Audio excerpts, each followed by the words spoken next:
Welcome to Beyond the Box. Our guests are insiders that are now out and on our side, dropping nuclear intel and breaking it down just for you. And now it's time to introduce our hosts, Brenda Lankridge and Suzanne Haunt.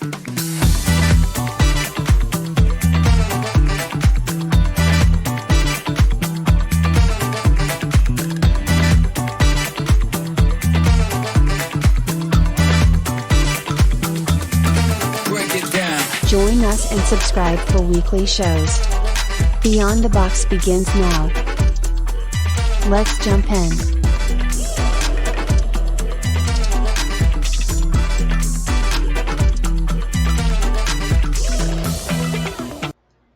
Well, hello everybody. Welcome to our special daytime show that I didn't wake up an hour until I had to be here. Whoops. Late nights, early days really gets me. Right now I'm waiting to hear from Mark. I hope he's okay. I went through his ex this morning early, and he did these audios that were incredible. So I want to talk a little bit on that when he comes in. And so hopefully he will be here soon. First, let me start off in our prayer.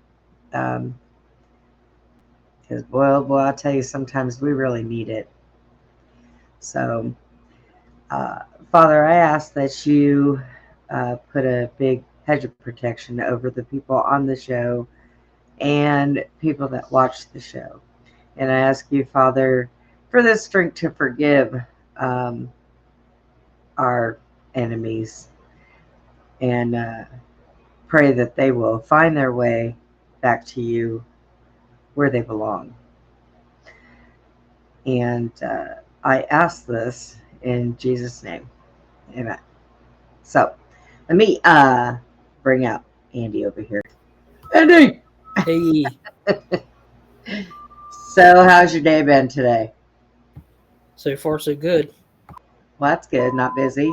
I hear you Had one potential bad call, but they didn't send the helicopter. Oh. It was another pediatric call. Oh. Man, them kids out there don't have a chance, do they? No. It was a 2-year-old. Denise says, hi, Andy. Andy said, try not to kick Woo off again today. Yeah, Denise, behave. I had to laugh. Yeah, I had to laugh. Don't be like Glenn and start pushing buttons. Yeah, I know, right? I had to laugh because I've done that before, Denise. It was hilarious. I was like, oops. Sorry. It was pretty funny. I messaged Mark. I don't know what's happening. Hopefully he hasn't gotten himself into any trouble. He didn't get on the wrong podcast, did he? No, he doesn't usually do that. I know, Denise. It was funny, Denise. It was funny. He laughed about it. I couldn't believe him. I can't believe you did that to me, Denise. I thought you were my Boo Bear. But, there is one thing I can say. People, y'all that watch our show, you got a good sense of humor. So, when something like that by accident happens, everybody takes it with the greatest salt. And Woo had a blast, so it gave him something to laugh at. But I know, Woo's great. I don't even know how we ran across him. I think he used to watch he watches Rob's show, and Tommy was on there. And then he came over here to watch Tommy, and we just kind of adopted him. So it's great. And we got Steve with us. Hi, Steve. How's it going? I'm waiting for Mark. He's never been a no-show. I went through his ex this morning, and he had done an audio. And maybe Denise, might have been Grizzly Show, but he did an audio as a whistleblower and didn't show his face and didn't show the other person's face he was watching, and it was extremely interesting. It was about a lot of information outing certain people that had to do with January 6th and some other stuff. And I'm not sure even who he was talking to, because the person he was talking to was extremely quiet. And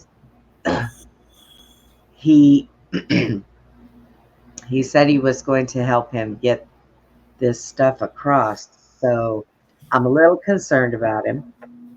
Like I said, Mark is always here, always answers messages.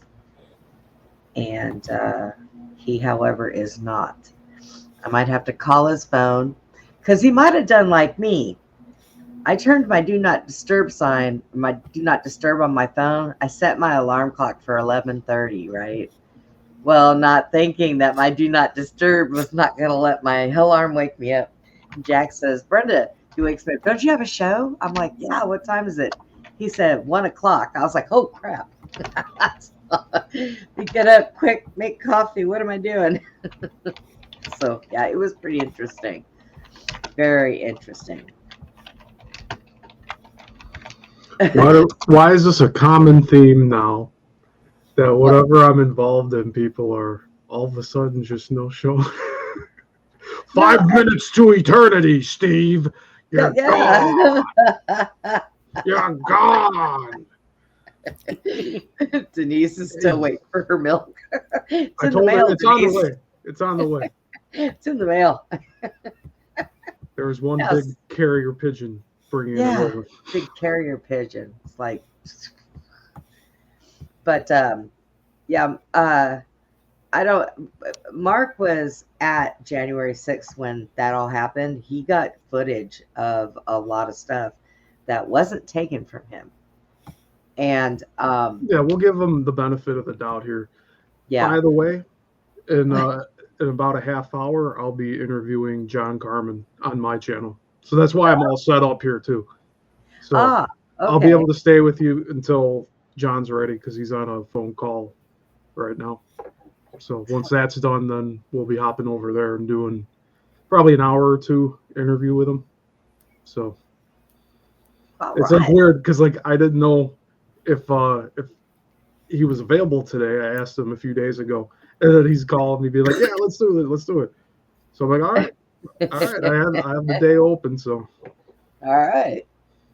Well, that'll work too. And I don't know what to say. Let me call him. See if he answers his phone. Let's see if he answers his phone. Oh, Mark.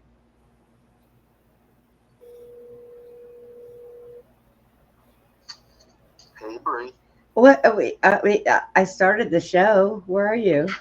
What are you talking about? It's 4 o'clock, not 3 o'clock, right? All right, I'll come on. Oh, Here wait. I come. Are you an hour in front of me or two? I thought 2 was the difference. I think it's one. Okay, come on. All right, coming on. All right. Wow. This time difference things really kill us. it's okay with Brenda and I, because we're both in Central Time. It's just Yeah. all these other states that are. We've got to get rid of daylight savings time and the time zones, because we're all living closer to each other than. You know, that's what I loved about living in Arizona. We didn't have a time change. It stayed the same time all the time. And so I think it should stay that way, honestly. It wasn't that one thing that Trump said, that he was going to get rid of the daylight savings thing. Yeah, that's Yeah. moving the hour ahead and behind. Like, Yeah. So we'll get rid of that. And then, you know, y'all with different time zones need to get on the right track, apparently. there should be a universal time. Yeah. Nobody follows it. I know it's like somewhere out there, but it's like the general public doesn't follow that. It's like I say 8 o'clock. It's like 8 o'clock to someone else 2 hours later, 5 hours later. Well, I know that a lot of East Coast is an hour ahead of us here. Okay, so they're an hour ahead. But Mark said he that thought goes it all was the way 2 to hours. Florida, though. Yeah, Like Florida's even an hour ahead. It's yeah, kind of like messed the up. East Coast and down. Isn't it parts of Florida? I don't think the whole state of Florida. It's just parts of them. Yeah, So it's like gerrymandering districts. It's just all. It's like, okay, you people will be in this time zone, not for any particular reason, even if the sun's maybe 15 minutes behind or something. We're just gonna put you an hour ahead. right. It's all so silly. He said, I thought, well, if I'd have known it was an hour later, I'd have had time to get ready faster tomorrow. More time. Oh my goodness. I don't know why he thinks he's an hour. 2 hours. He thinks he's 2 hours. That's what it is. That's That's all okay. good. We're giving them time to get booted up here and join the stream here. So Yes. good. We love Mark. Mark, he has so much information. Boy, I'm going to tell you, I was listening. I got so caught up in, and he made 3 parts to this audio. And I got so caught up into it. I started on 1, then I went to 2, and I'm listening to that one. Then I went to the 3rd one, and I'm like, well, look I have to go to bed.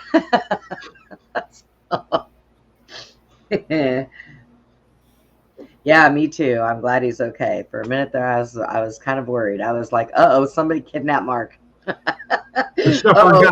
shepherd got the flock. Oh no. The shepherd ate the sheep. Oh my God. Oh my. So let's see who jumps in the feeds between now and tonight with Dennis and see what kind of weird I'm going to be waiting for Vonzi 257 to show up in my stream later today. I mean, between that and the aspiring writer, I think we're going to have a few spies watching The Spy on my channel. So, yeah. all right. You know, watch away. Just keep your mouth shut. Yeah. You ain't gotta say nothing nasty. They'll be in the comments going, acknowledge me. It's 8 o'clock my time with Dennis, so it's 9 o'clock your time, Denise. So when we're done here, we'll have enough time to go and get us something to eat, and I got to feed the dogs and straighten them all out. Yeah, and I should be here for most of this. And I'll probably have time to put some pants on or something. I don't know. Hey, you're not supposed to share that. This is post-COVID now. Everybody knows. Half the time I'm in my pajamas. I've been good though. I've been getting dressed lately. Yeah, look, I put this shirt on. Look at me. Yeah, right. You're wearing shorts underneath that, right? No, look, I'm actually wearing sweats, but it's Okay. it kind of blends in, behind the scenes. It's all good color. Yeah. Yeah, it's all black. Why not? If you're taking a picture far away, like 100 feet from here, you wouldn't even be able to tell anyway. Oh yeah. Hey.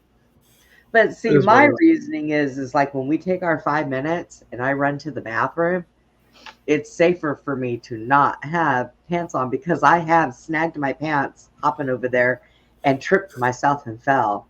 And so that's not a good thing. That's not a good thing for me.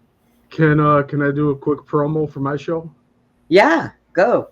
Awesome. So yeah, later, very soon today, because I'll be having to leave here to start that show. I'll be having John Carmen on my YouTube channel, Yissel Missile Productions, and you can just type Yissel Missile in on the search in YouTube, and you'll find it. This is the thumbnail I made for today. So used a pretty cool picture of John, I think. Yeah. But I'll be having him on for about an hour or two. He said 2's the max, so I'm like, all right, that's cool with me. Yeah, he gets have a lot to talk about. He gets wore out. So, and He's Mark, a wealth of information though. So Oh, yes. it's going to be great listening to them talk. And then People when going to Mark be gets learning here, stuff. right? And when Mark gets here, of course, you know, he's got so much that he has put out lately. Like I said, I'm just like, he blows me away sometimes. And he's my politics guy, you know. If you want to know what's going on with politics and behind the scenes, Mark is usually the one to ask. So, yes. But, and he is coming. He's on his way. He's got to get himself set up. He thought he had an hour more. He answers the phone. What's up, Bree? Where are you? Thought it was 4, not 3. Okay, I'm coming. Oh, you're beeping. Yeah, what's happening? Sounds like someone's cardiac arrest. That's Andy's machine. Every now and then he zaps hell out of himself. No, the wind's blowing. We just got a call for wires down. Oh, geez. It's only like 15 degrees here with the wind. Oh, my God. 15 degrees? Oh, that's cold. That is good. What is it? I put my pants on. You put your pants on? You didn't have a choice. It's cold. 15 degrees. What do you expect? I didn't want no fanny frostbite. Yeah, Fanny frostbite. It's 26 degrees here. It says like wind chill. It's supposed to feel like 16 right now. Oh, my goodness. Well, here it is, 65 here. Partly sunny. You suck. Boo. Tomorrow Putin night it'll attack. be down. Now tomorrow night it'll be down to 25. So, yeah. Here we go. Here goes our cold spell. Jason says 23. Ooh, a bit nipply there, Jason. It's going to be in the 20s like all week for me over here. Is it? In a way, because when I lived in Ohio, we had weather like that, so it was good. All right, give me 1 second. Oh, you held your finger up. I was like, what happened? Wasn't me. I didn't do it. Please. Mark will be on his way here soon. We messed up the time. So Denise says it's 35 there. Well, I think Andy still has us beat at 15 during the day. That I kind of miss that cold weather, but I didn't miss all that snow. The regular temperature is 20. 20? Whoa. Yep, 28 degrees with a wind chill of 60. Damn. That's a lot of wind. 63 and windy. Oh, where are you at? Bonnie, where are you at? Because it's 65 here in Texas. Are you in Texas?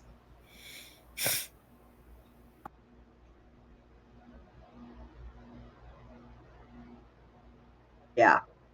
It's 65 degrees here. Woohoo. And Denise, I think Denise and Mark are close to each other because I think he's there too in New Hampshire. Oh, look at there. I made it. We're just glad you're okay. Look, let me tell you. I went on to your ex, right? And I watched the parts 1, 2, and 3 of that audio that you did. Yeah. And I'm over here going, God, I hope nobody kidnapped Mark. Yeah. No, it's probably part of the reason why I disappeared for a few months from doing shows and stuff, because like it's enough said. It's, how much more the problem, and maybe we should give some background for some of the people, and I'll say, hey, Andy and Steve, I haven't met you yet, I don't think so. Hello, and hey, Brenda. Good to see you guys. Happy New Year. Yes. Hope you had a Merry Christmas, Happy Holidays.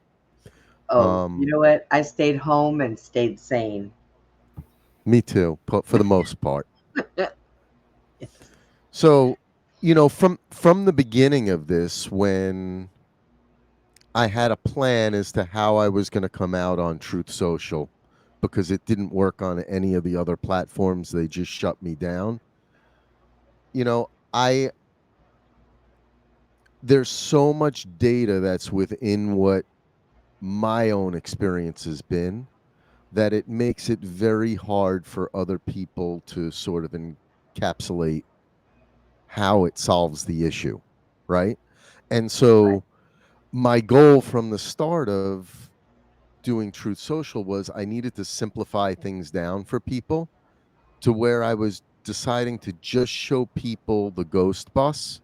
I had the hashtag the ghost bus before anybody ever knew about ghost bus with the congressman, what's his name, who found the ghost buses, and when he found them, with an H, what's his name? Anybody? Oh, shoot. Really a great congressman. He's a great one. I guess forget what his name is. Anyway, so that very bus that he showed pictured in an underground parking lot Right. are the very buses that they were bringing in from Baltimore into DC every 12 hours via DC police escort. Period. That is the truth. So I decided that was the easiest thing to get people to understand. And so I would show them the picture of the bus around the corner from the White House on the 5th. I have it, time stamped from my phone of what was going on. I have a video as well. It doesn't show them coming off the bus, but it shows my voice warning all of the other patriots in the area that Antifa was coming off that bus and they were flanked by three police cars.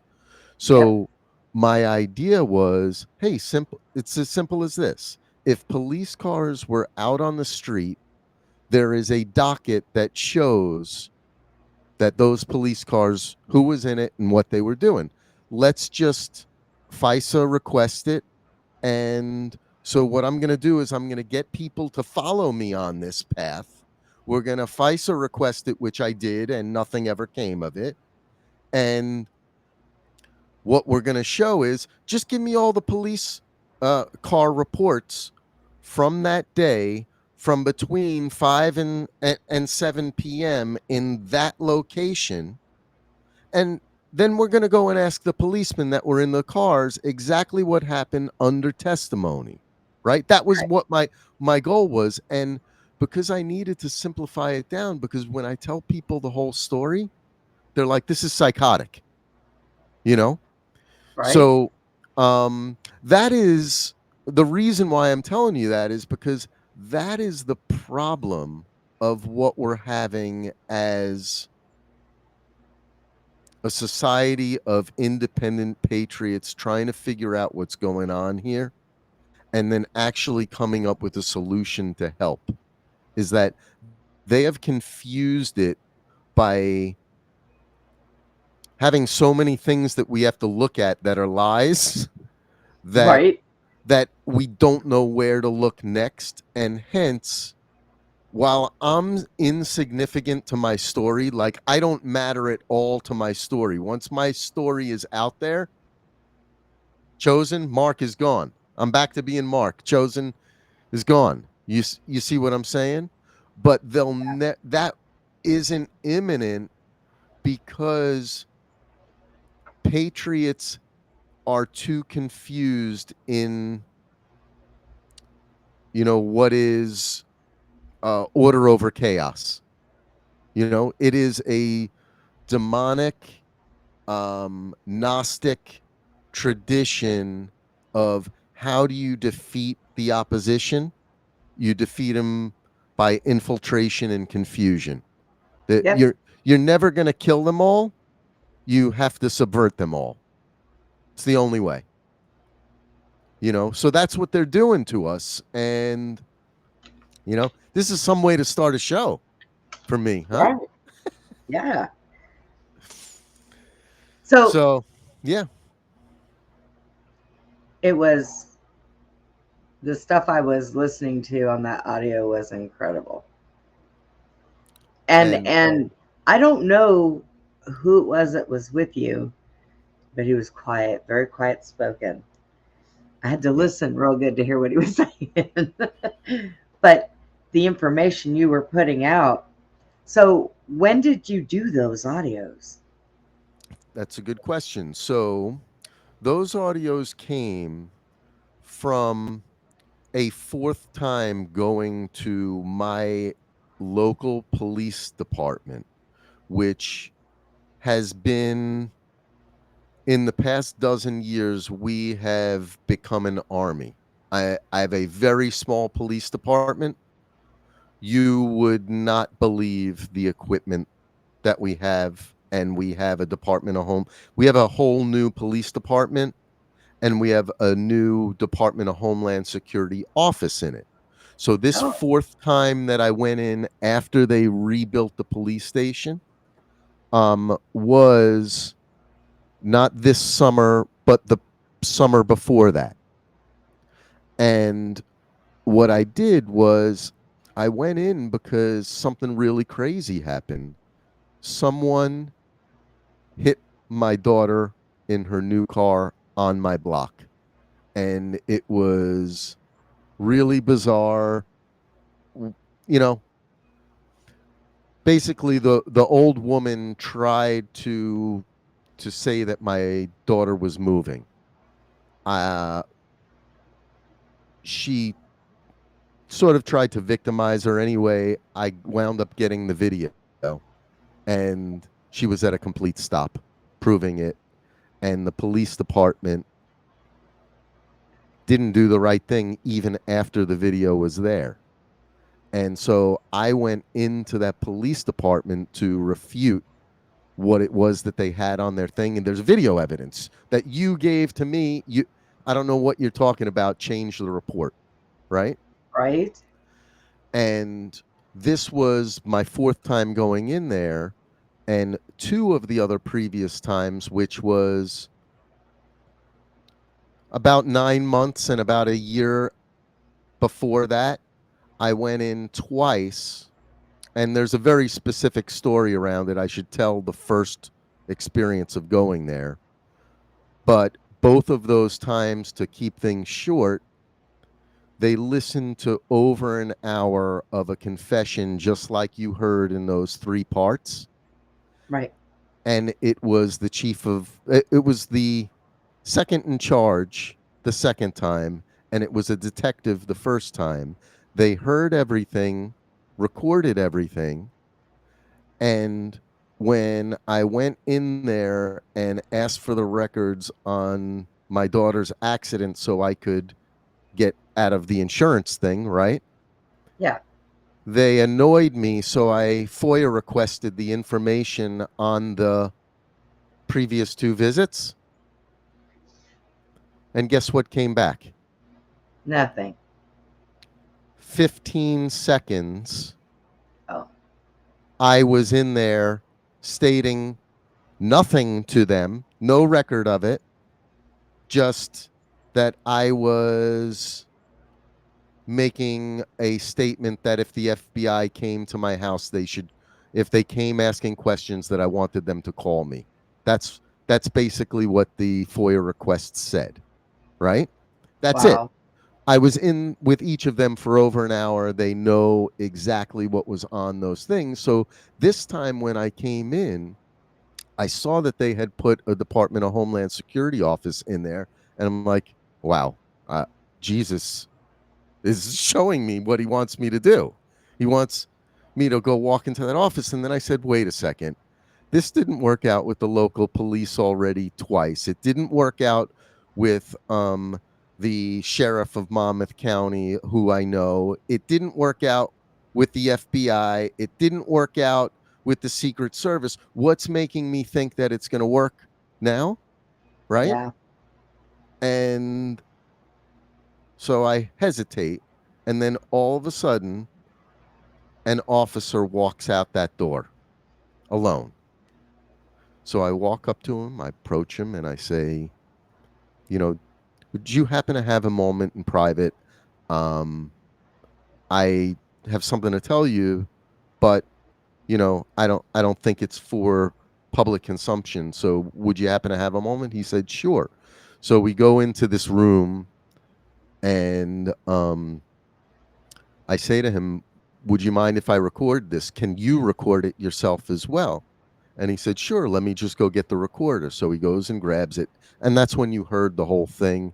And I would encourage everybody to at least listen to part 3 of that, because it really just sends it home as to what's going on and how the police themselves are afraid to address this whole thing because they're in on it.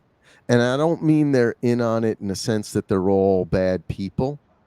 I mean that they're all in on the boys' clubs and protecting one another. So whether they're a Freemason, a Knights Templar, a Knights of Malta, they just go to the Elks Club, right? Yep. Whatever one that they're involved in is part of it.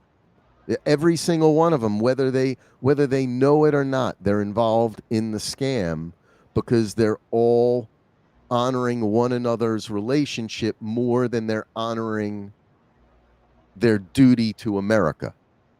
And their duty to me as a taxpayer when I walk in the door and I tell them I'm in danger from the feds and they do nothing. I got a lawsuit. I got a big lawsuit here when this thing is over. I'm not really interested in it. I'm interested in the actions around it. And so far, I got a big egg. Nothing done. You know what I mean? No matter how much I've said to the public, to be honest, Brenda, you guys, besides Michelle Moore and Dave Snedeker, are the closest I've gotten to actually having any penetration. The problem I have is anyone who actually has penetration in the media market, once they realize that I'm not part of what they're doing, Right. runs for the door. They run because the second if they really run with what I'm talking about, they're going to get shut down just like you and I. I mean, let's face it. I mean, how do these people suddenly pop up and they have 20,000 followers? Or you look on Truth Social and you see, what's the name of this thing that's constantly in my, let me look and I'll tell you. But there's, they'll sell the advertisement space to one thing and it keeps on popping up to you.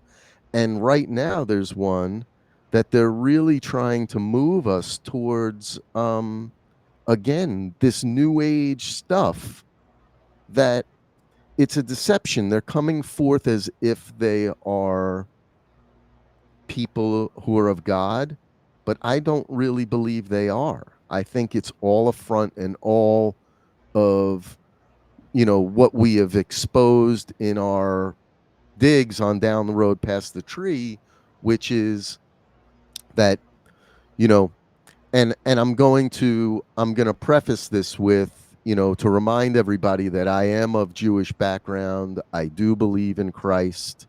I'm a one-on-one believer. I don't believe anybody stands between me and Christ.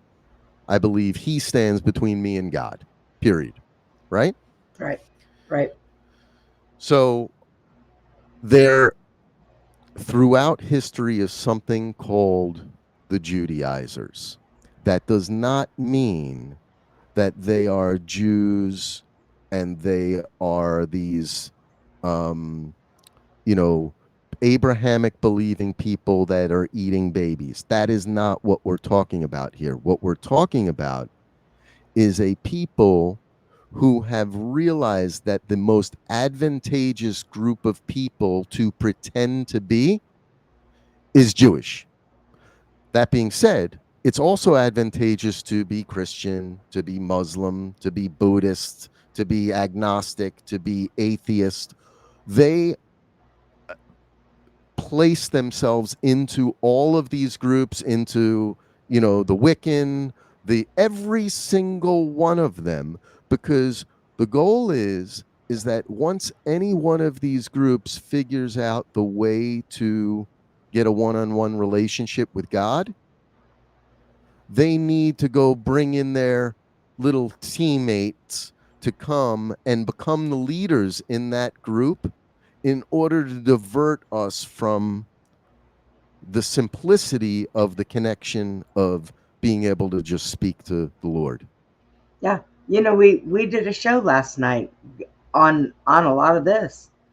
And, I had found out that way back in the day, the Roman Catholics, of course, they are the ones who came up with all these different religions to be able to divide us when we all should be serving the same Father. And they did this, and everybody followed suit. So people of power do that. Yeah, and if you see, what is the Pope doing now? He's embracing all religions. You know what I mean? We are one. It's a subtle. Everybody wants to be kind and good. When you're a Christian, that's what you're called to do, right? Right. But what you aren't called to do is ignore deception. Right. And what's happening here is they're flashing love and oneness in our face, and at the same time telling us, don't call out anybody here because that's not one. That's not being one. You have to, you pay some respect to your other MAGA people and not call them out for what they're doing, because we have to be together against those bad Democrats, right? Yep. But here's the deal. What if the ones within us are the Trojan horse, the Judaizers I'm talking about, where we think, when I tell you Judaizers, you're looking for Jews, but in actuality, I'm telling you, you're looking in the wrong place. Look right in your own people. Like every one of us, whether you're Christian, Buddhist, Muslim, whatever it is, look at your own people. We are to chastise our own people in public, and not in a terrible way, but I'm sorry, but at this point, if you are a member of an order or the Freemasons, you should not be proud of putting that on your car. I don't care. Right. You should be afraid of it. You should be because somebody who is not peaceful but has the knowledge that we have may not take too kindly to you having that on your car. Right. So I'm in all hopes that the tides are going to start to turn, where the pressure is going to have to be put on these people, and not necessarily put on by me, but the people who have just become fed up, who were, poisoned by we like to think that the nurses, that, everybody should get a pass because they were just trying to do what was required by the state. Yep.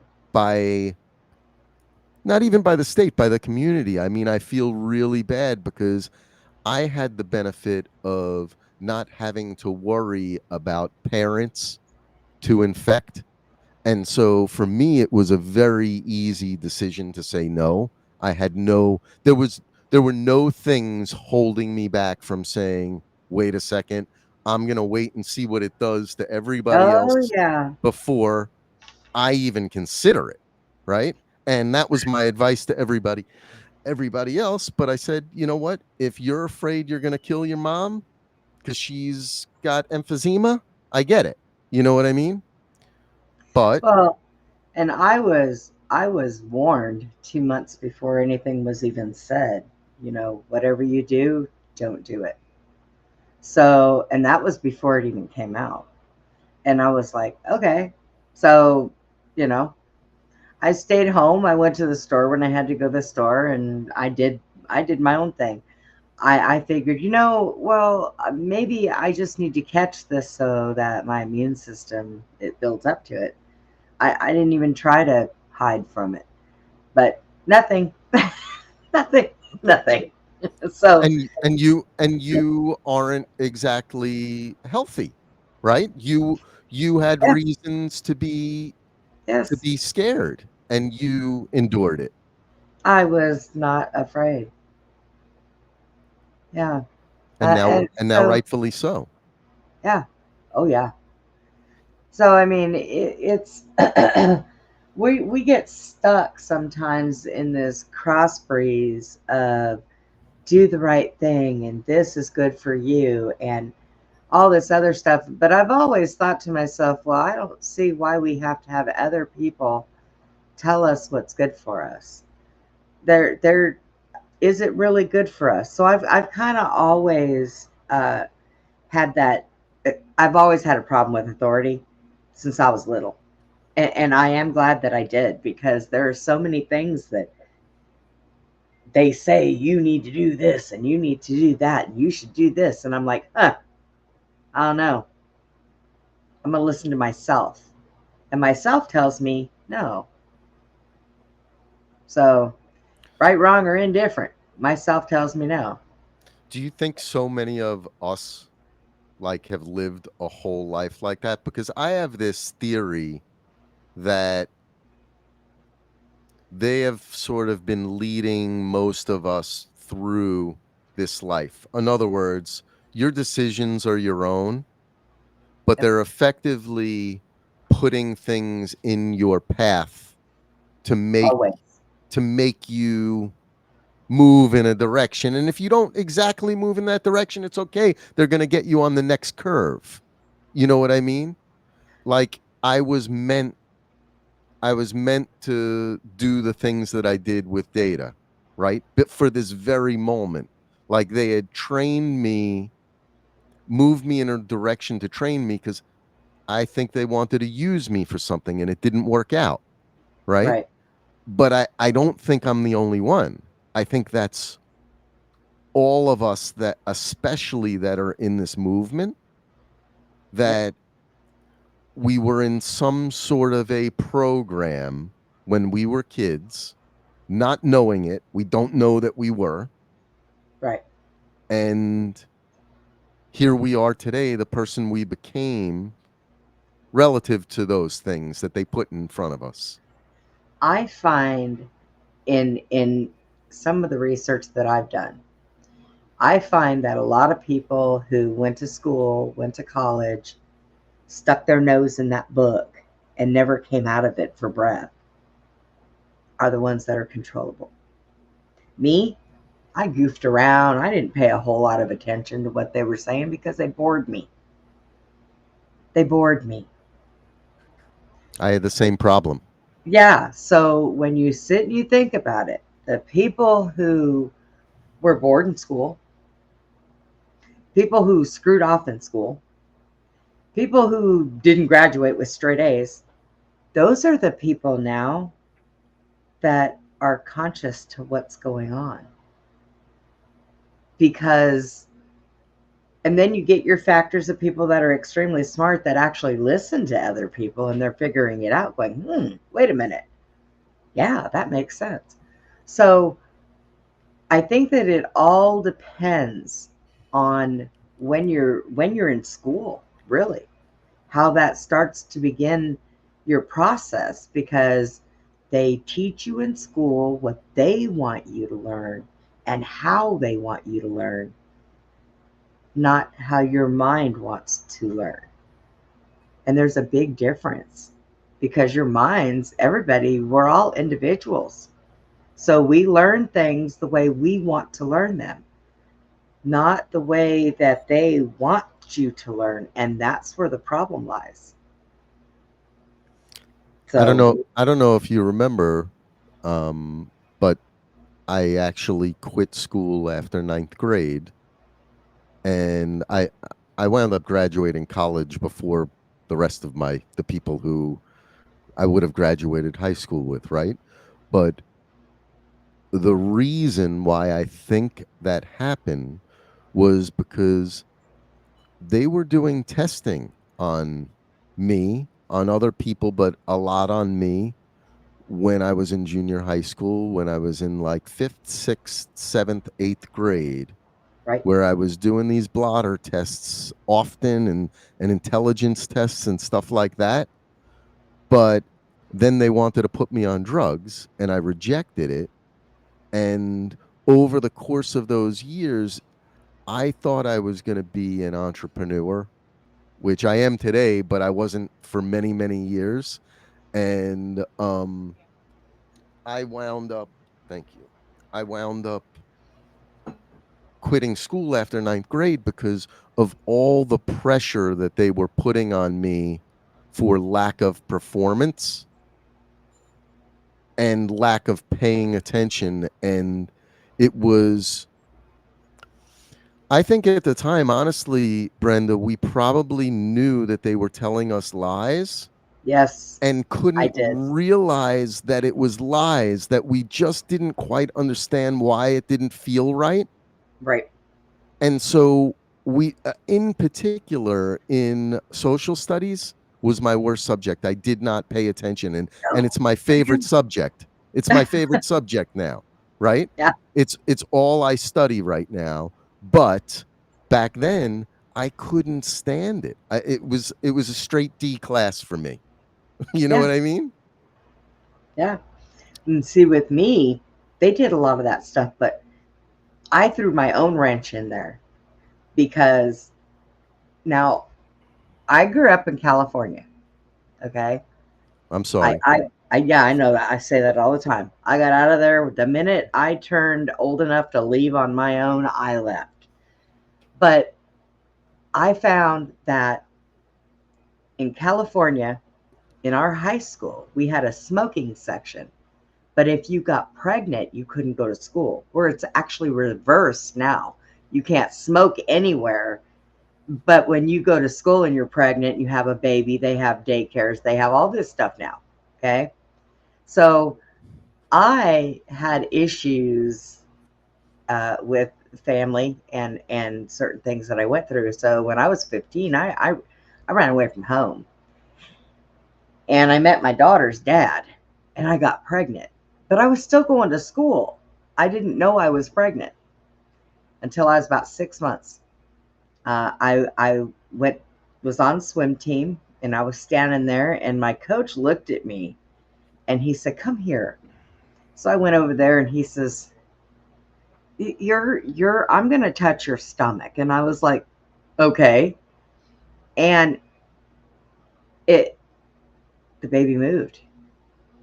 And he backed off and looked at me and I said, "It's just gas." And he said, "No, you're going to the nurse's office." And they called my mom, my grandma, and had them take me down to get a test done. And I was already 6 months pregnant, didn't know it. Wow. I was so tiny when I was little. When I was younger, I was so small. I had no idea. Still, huh? Yeah. And now, after that 6 months, I blew up like a freaking balloon. I don't even know what happened. Somebody put a hose in me and but so they kicked me out.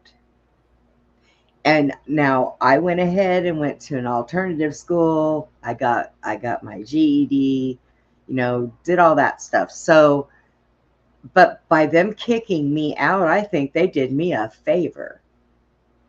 Because of what had gone on in my family, I was kind of groomed to the fact that I was going to do what they wanted.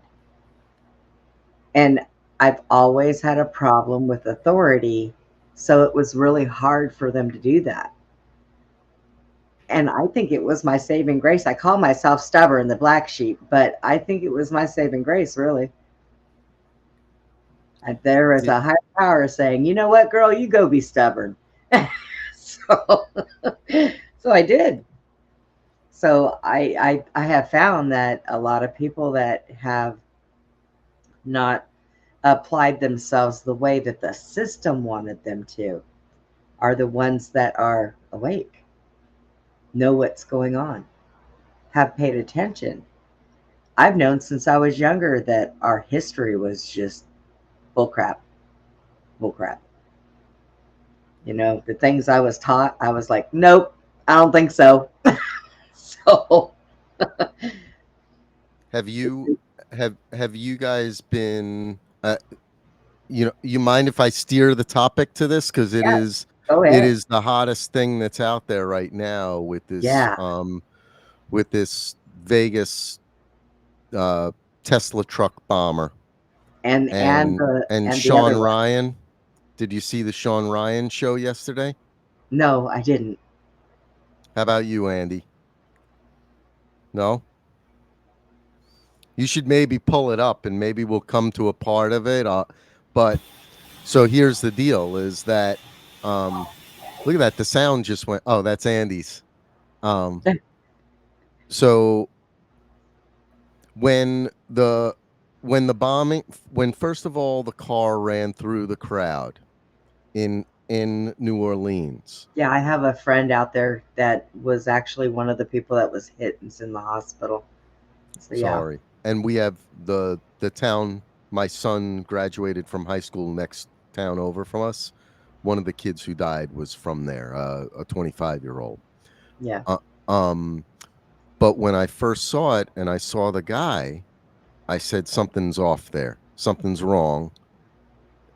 He's, there were multiple things that looked wrong to me, but one of them is possibility of him being a white guy, right? And possibility of him being a patriot, and that flag looked off to me.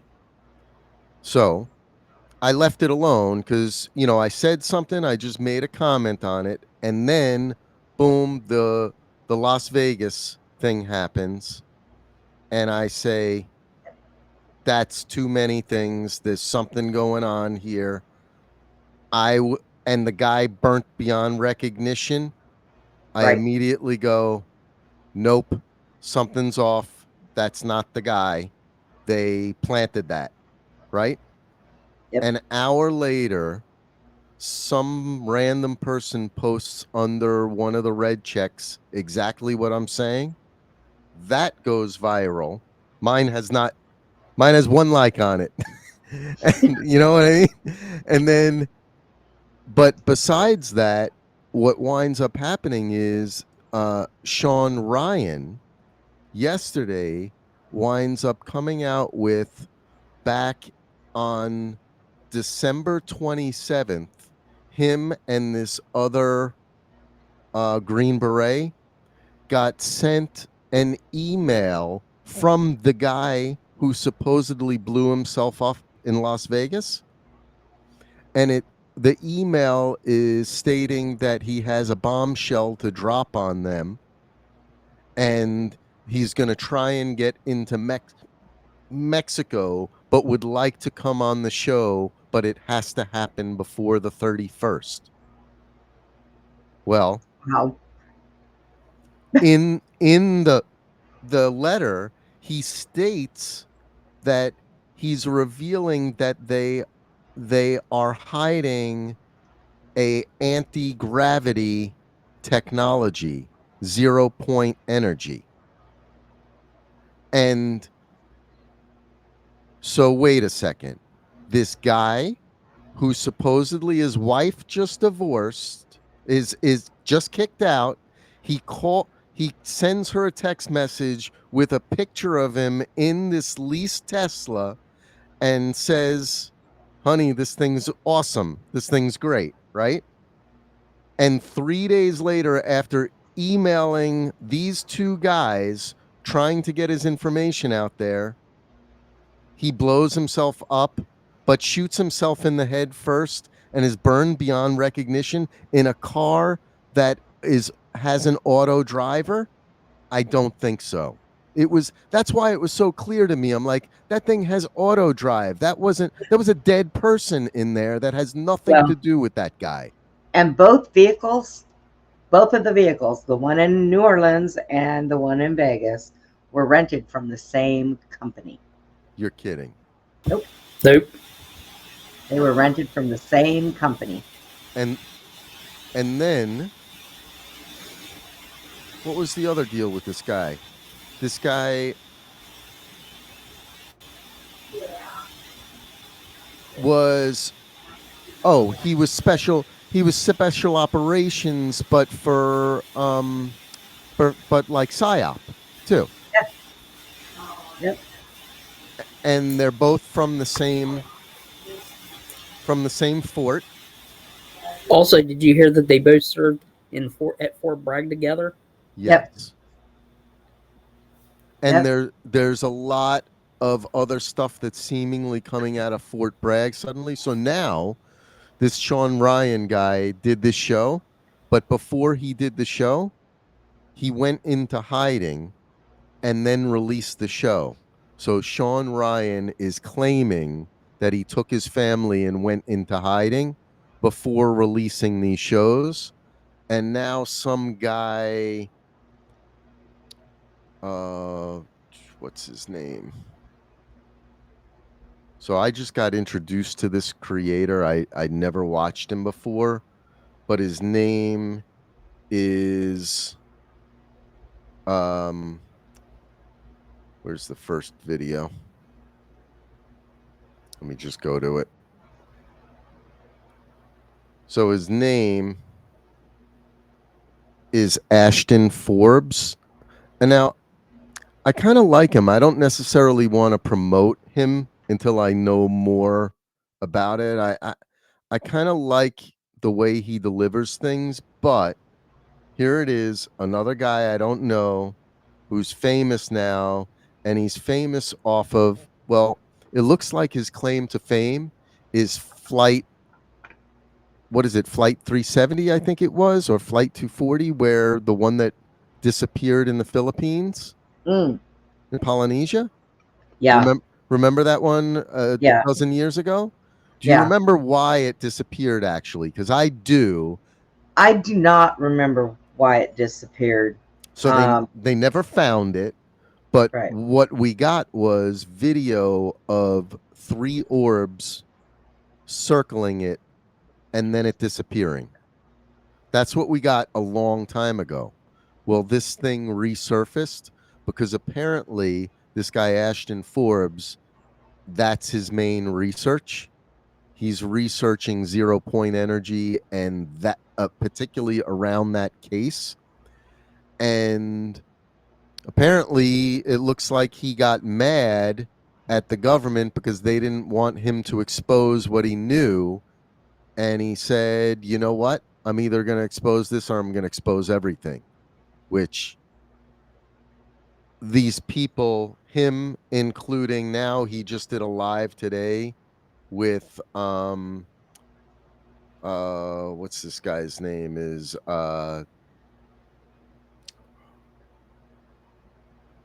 and I don't watch this guy, but apparently there's some, I kind of like the show. The problem I have is that for me, I do not believe in aliens. I don't believe in space, quite honestly. So if you don't believe in space, how do you believe in extraterrestrial aliens, right? You can't. What I can believe in, for me, is I can believe in other worlds here, other realms, and I can also, I can also believe in there being other things that are here that are not necessarily us, and that we might not have the ability to perceive, or we might have forgotten how to perceive them. But so when people are coming like these people, and I'm not sure what they are, I haven't watched enough of them yet, but I see some concerning signs that I say, wait a second, where are all these people Sean himself coming from with all these tattoos. He's an army guy. All of the people who he's involved with are all tatted up with these symbols that we've been grown to be wearisome of now. Now, it doesn't Right. mean that they're bad people, right? But it's a signal to us. At one point in time, I mean, people can recover from that stuff. Yes. Okay, they can. And honestly, getting, because I've had tattoos that I've had to have covered over. So that can happen. Getting them removed, now they say they do it different, but when that first came out, getting tattoos removed, it left nasty scars on you. So people just didn't do it. Now, supposedly, they have a different way. But because they have the tattoos does not make them bad, because they could turn themselves around. Or not have known what they were putting on themselves. Or not have known. I know a lot of people that that have tattoos that when they got them, they just got them because they thought it was cool looking. They didn't know what it meant. So, yeah. I'm one of them, quite honestly. I actually to this day, no one else would know that it's a tattoo that I probably shouldn't have. And as a Jew, you shouldn't have any, right? But I have a tattoo of, this is the craziest thing, Brenda, but it ties into this whole thing that's going on with me. It's the craziest thing. Wow. So when I graduated college, I didn't get a job immediately like I wanted to on Wall Street. So I decided that I was going to travel, and I went to Central America to go travel in Central America. And I met this old man who showed me around the country. He traveled around with me, was like my guide. And as a kid, he would go down to the river and dig up artifacts in the middle of the mountains, right? So it's Mayan artifacts. If you brought him to a museum here, his whole wall was covered in them, and he'd be a millionaire. But he's poor as anything there, right? It's just his collection. So when I left, he gave me a jade, a pendant, right? A pendant. So, I mean, I want you to think about that from what your past experience is with, Wicca, the occult, what that means to them. What it means to me doesn't matter. What it means to them matters, right? So he gave me this thing when I left. So when I came home, I had this girlfriend that we decided that we were going to go get tattoos together. And I said, you know what? I'm going to bring this thing. I'm going to have them copy it, and I'm going to have them put it on me.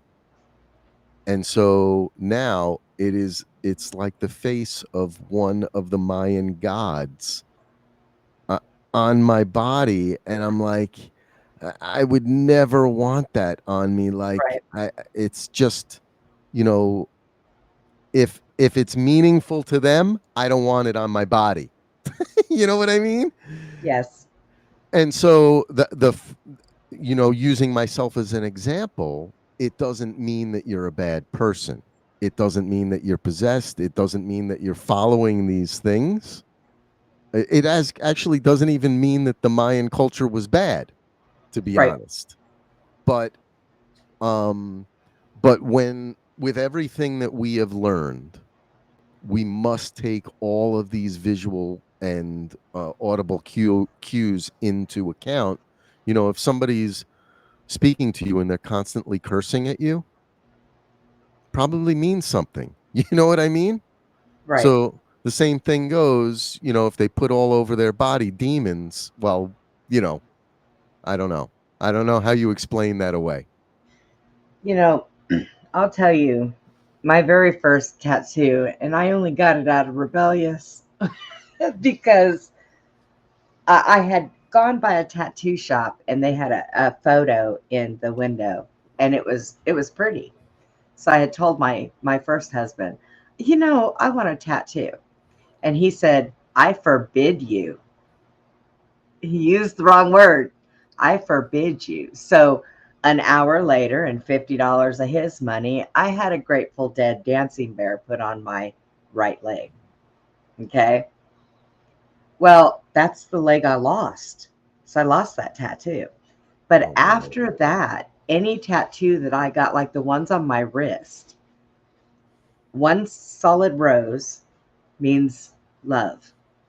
The tribal that I have is tribal for peace.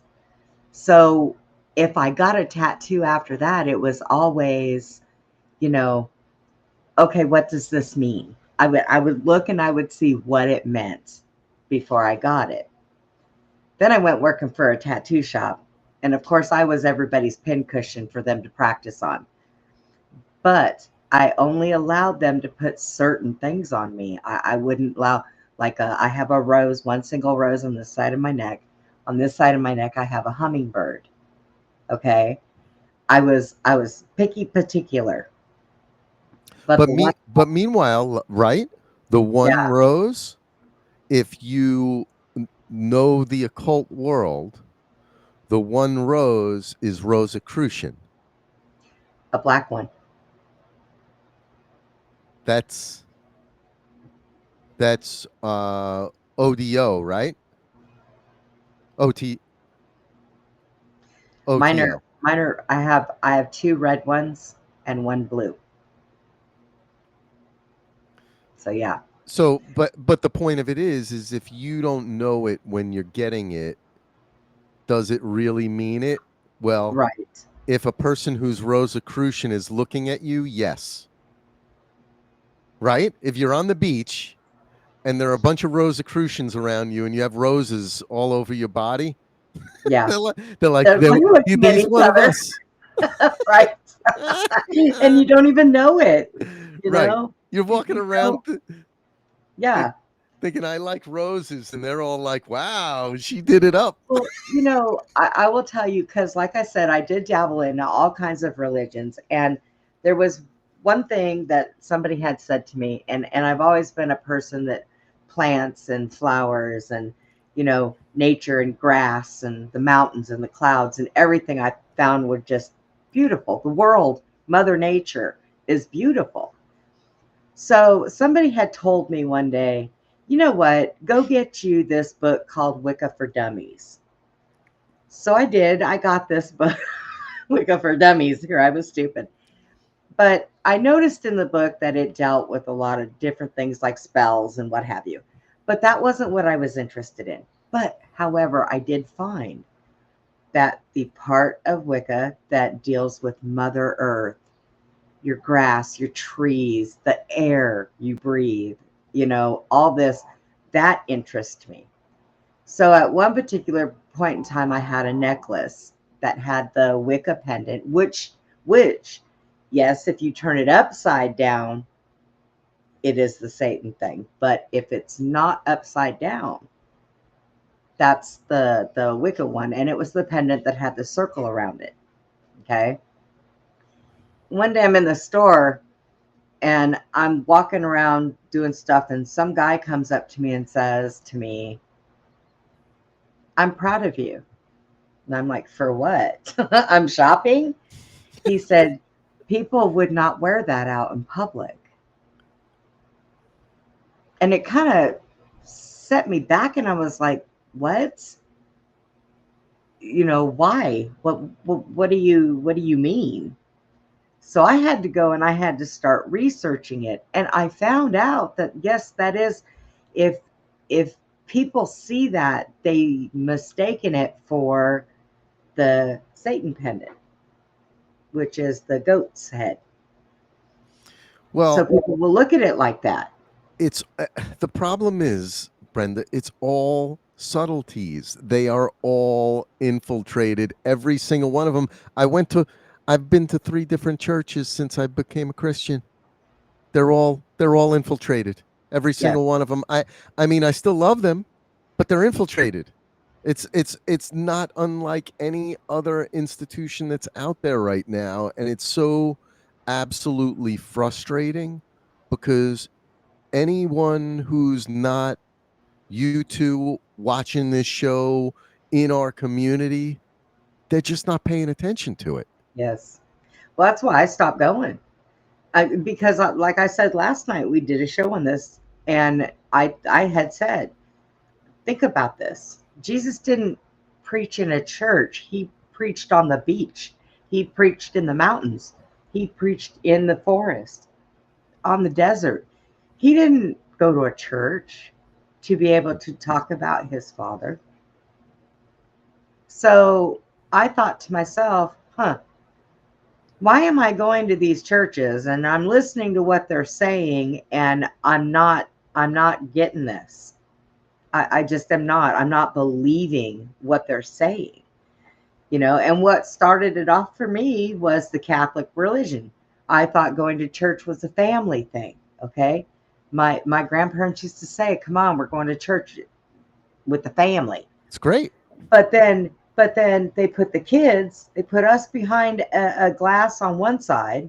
They had the men all in the middle, and all the wives were on the other side behind glass. And I'm thinking, how is this family? We're all separated.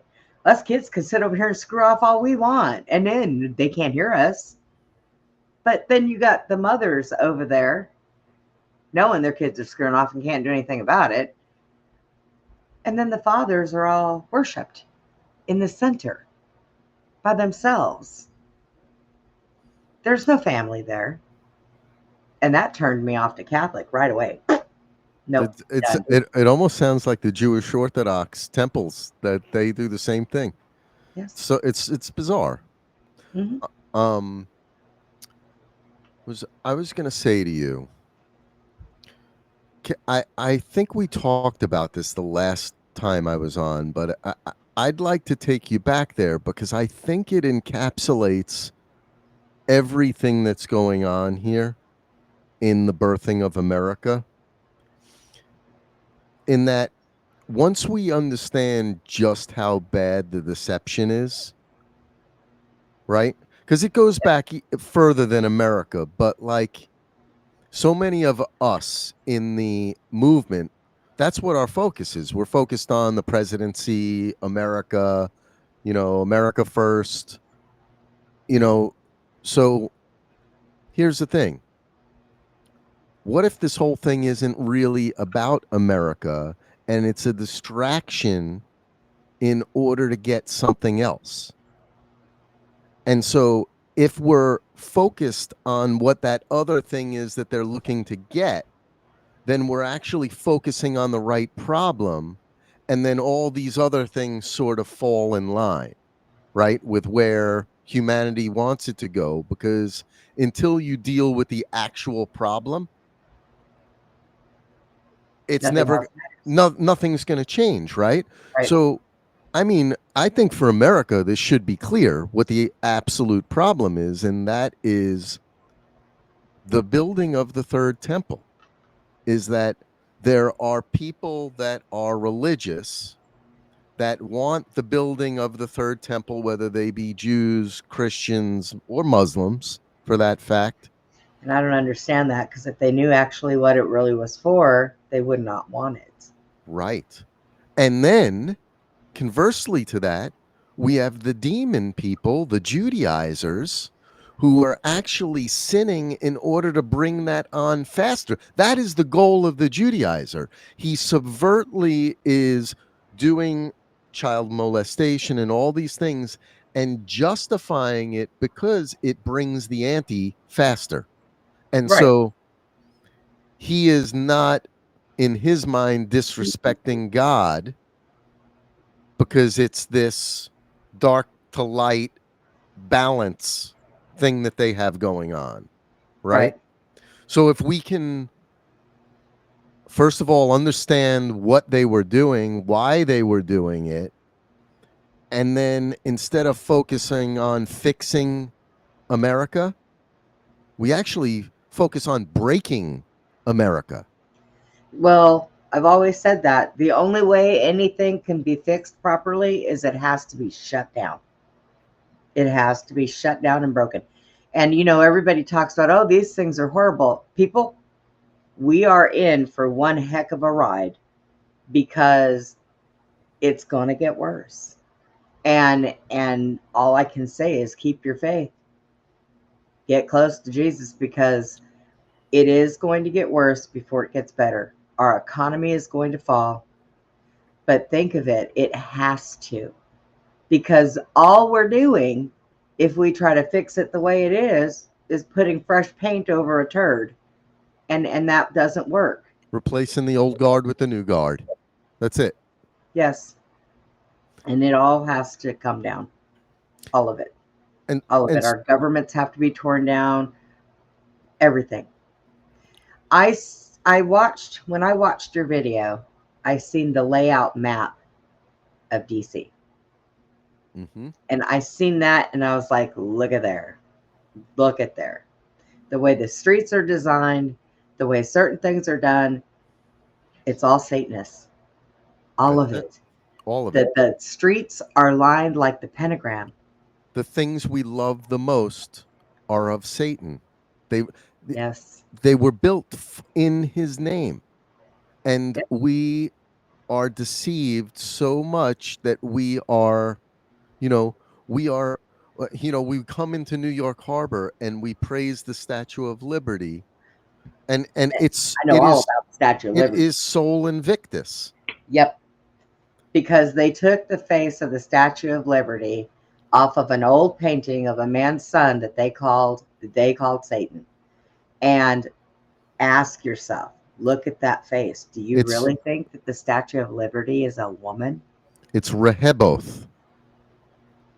So here's where I want to take you. So if you remember, the way in which I do my digs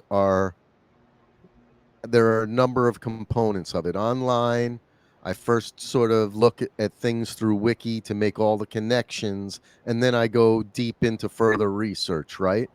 But what I came to was going to the Find a Grave and then making the connections through the families, looking at their tombstones and stuff like that. But what it wound up coming to was I wound up actually going to all the grave sites. So in doing so, I wound up finding some amazing things. And here is the biggest component of it, and I'm going to try and trim it down to encapsulate it, to give you the idea without getting all the dirty details that got me there. But there was a war going on here of opinions. I want you to think about what New York was like, even take it 50 years ago. It was all communities of different nationalities living next to one another, but differently, and they would stay out of each other's way or else they would war with one another, right? That's just 50 years ago in New York. You go 2 blocks over and you could get killed. But if you were Hispanic in that neighborhood, you were fine. But you walk over and you go into the Italian neighborhood and you're going to get beat up, and conversely. You know what I mean? And I'm sort of generalizing things, but honestly, that's what it was.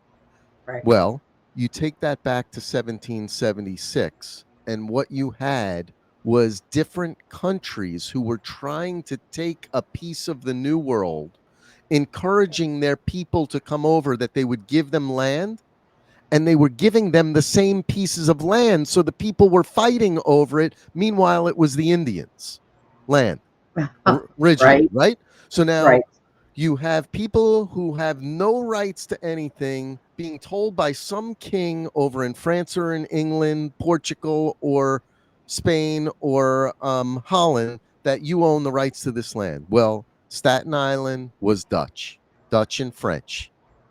And over here in Monmouth County, there were some loyalists that live here, but it was, and I should have gotten to that, is the Dutch were the loyalists. They were loyal to the British throne. So Staten Island was loyal to the British throne, and the rebels were living over here in Monmouth County and all up the East Coast. The rebels funded the Battle of the Bulge and what's the name of the Plymouth? The battle of that other famous battle up there, right? So the rebels funded a raid on a ammo depot in upstate New York, stole the stuff in order to supply the funding for the war against the British up in Massachusetts, right? That was all funded by rebels down here. A guy by the name of Joshua Huddy, who he owned a pub over here, but he was one of the wealthy people and a captain. There were lots of captains who lived around here, and they were pirates. They were literal pirates, right? So Huddy was a pirate, and he was also a funder of the rebel groups. And what wound up happening is George Washington came through New Jersey and through New York and fought the whole battles here. But in the end, it was a negotiation with the King of England in order to reprieve us from the grips of them, have our own country. And that over the next 15 years, we developed into a country, right? It didn't happen in 1776. It took another dozen years to happen. Right. So in that dozen years, what happened after that deal? George Washington made the deal. The loyalists from Staten Island crossed over into New Jersey, captured Huddy, brought him to Atlantic Highlands, and hung him.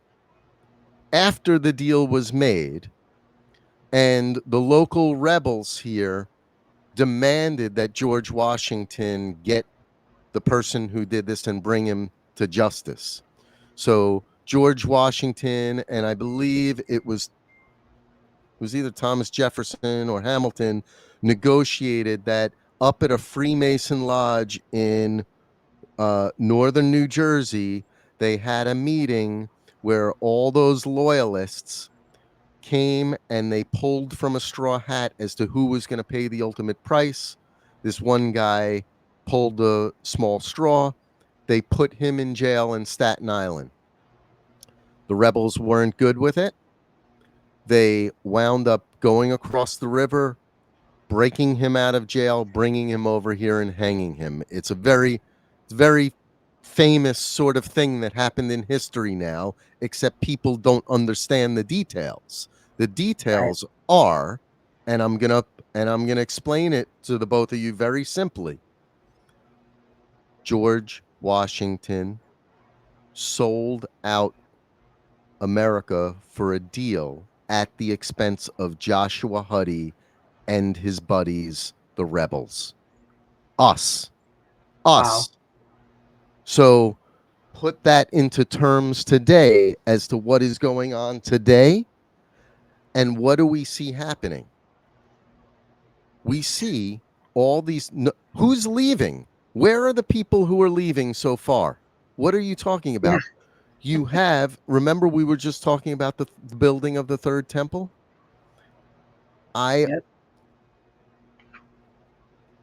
What's his name? Pete Hegseth. I've always been a fan. He's actually from my town here in New Jersey when he was married, when he was living here before he moved. And I always liked him when he was on Fox. Here's the deal. He's in that Staten Island crew. Yep. 100%. And how do I finally know? What I saw today was he was in Jerusalem touting building the third temple. Oh, geez. Like, what more do I need to know? You're not going to make him the head of the Department of Defense. No. It's an absolute no for me. After seeing that, no way. And so, what I'm saying to the both of you here is that if George Washington call him what it is, it's a traitor. It's a traitor. He cut the deal not for the best of everyone, because the people who funded the rebellion, he let them kill. If that is the truth, what I am saying to you, what does that mean about America and who we are today? And the answer to that is, if you know who George Washington, Alexander Hamilton, Lafayette, Marquis de Lafayette, who every single one of these guys actually were, if we all paid attention to who they were from their bloodlines, then we would understand what's going on here. They sold out for their bloodline over their brothers, who were the real warriors, and took the top position and made the story. History is written by the winner, George Washington. Right. So now, while I love George Washington my whole life, what do I think of him now? And let me ask you this, does war end where one side gets completely decimated? Nobody left thinking that way exists? It doesn't happen. So the other question is did he have no choice? So am I being too harsh? Right? And in some aspects, sometimes they don't have a lot of choice. Like right now. Yep. Did he have a choice with the Speaker of the House? If he didn't seat the Speaker of the House, he wasn't getting in on January 20th. Right? It at least would have been delayed. So here we are again, where despite the fact that we have a mandate, we have a guy who's still under the control wing of the cabal. He can't do it. He at this moment, he is still incapable. That may change on January 21st, but at this moment, he's still absolutely incapable of doing it. He's actually putting in the people again who are going to take us for another ride. You know, and I'm a huge supporter. Yeah. You know, I was going to ask you about that because I hadn't really talked to you much since the election. And I was going to ask you about what do you think about the picks? About the picks? Yeah. I can't stand them. I think they're awful. I think there's maybe one that I like, and I'm not even sure about it, is Kash Patel, because I think he could do a lot of damage. And the only reason why I really trust Kash is because he put up the National Archives. Why would he have done that? Right. And I could not have done what I've done on the research side of things without finding those National Archives. Right. I mean, I'll tell you where the first thing that it brought me was Cook's Diary, Captain Cook's Diary, and that's what broke Flat Earth. So, you know, or Globe Earth. I think that Kash is, I think that he can do a lot of good.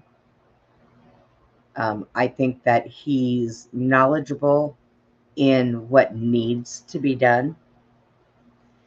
And I still keep thinking to myself now, I know that in the first term of Trump, there was people that were in there that didn't need to be there. But however, he kept them there for a reason. When he does things, he does them for a reason. And I think that reason was to get more information on the stuff that he needed. You know, that keep your friends close, but keep your enemies closer. And I think that in some aspects, he's doing the same thing. For a good reason. And I think that is going to be replaced. But I think that Kash he should probably keep. Because Kash is getting into some stuff now. And when you start coming out with things and you have to keep moving around so that you don't get snagged, that's a good indication that he's right. So it's I think that, like I said, I think that we are in for a bumpy ride, but it's a bumpy ride that is going to be for the good. Now, will I still be around when that happens? I don't know. Okay, I don't. But if it's going towards the better to change the things, I have heard Trump say numerous times, we have to stop history from repeating itself. And he's correct. But in doing that, it all has to be torn down. So who is going to be on his side to help him do that? Well, he's got his picks, and they may be picks for a reason. Even if you don't agree with all of them, but they're there for a reason. And we are not there to know what that reason is, but I have a sneaky suspicion we're going to find out soon. Very soon. Yes. Because there are a few of them, and so far it's a couple of them have been panning out because of, I mean, look at what happened to Matt. Matt's no longer in Congress. Right. He got tricked out of his seat. Why? Yeah. Why? You remember what happened with me and him, Yes. right? Yeah. How did I know that was going to happen when he asked him to be? I immediately said there is no way this is going to happen. There's zero chance of it because of that, that interaction my wife and I had with him, and it wound up coming up true pretty quickly. You know what I mean? Yep. And he got kicked out of Congress. Now, will he land somewhere else good? I'm probably sure he will. It won't be on Trump's actual team. It'll be somewhere within it, helping out, I'm sure, because he can be good, right? He can be a useful asset, but I think Trump knows exactly what happened at that gala. Yeah. And Denise said that too, that she thinks Trump knows more than anyone thinks he does, and you are absolutely correct. Trump didn't fall into this stuff in 2016. Trump has known about a lot of this for a long, long time. And I really believe that Trump has worked with people behind the scenes on all of this, and that's how he sprung up. Because at one point he was a Democrat, and they accepted him. Hillary and all them, he was a big man with lots of money. And they thought he was on their side. And they were all for it. But all that did was gain him the knowledge that he needed. And that's why they're always going after him, because he knows what they do. He knows what they have done. And I'm going to just say the man has got balls of steel, because he's been taking them on, and he's put up with a lot. I don't know any man who has got that much money, multi-billions of dollars, who lives a plush life, would stake all of that to fight for this country. So he knows a lot more, and he's got a lot more backing than people think. Right now, there are people that are worried that they're going to take him out. Well, I got news for you. Right now, I'm lucky his wife doesn't get patted down and strip searched before she goes in a room with him. Okay? Because they've got him so protected that it isn't funny.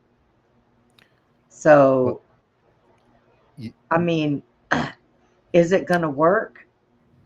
We can only hope that that's what we can go for. If he does everything that he can and it doesn't work, well, he gave it his all. But the man knows a lot, and the man's smarter than people give him credit for. He really is. He's not stupid. Are there many of him? Well, Mark will tell you there's a few. There's a Yep. few. But do you blame him? I mean, look at this. Look at what they've done. Look, I mean, but that's why they go after him, because he didn't fall into their clique.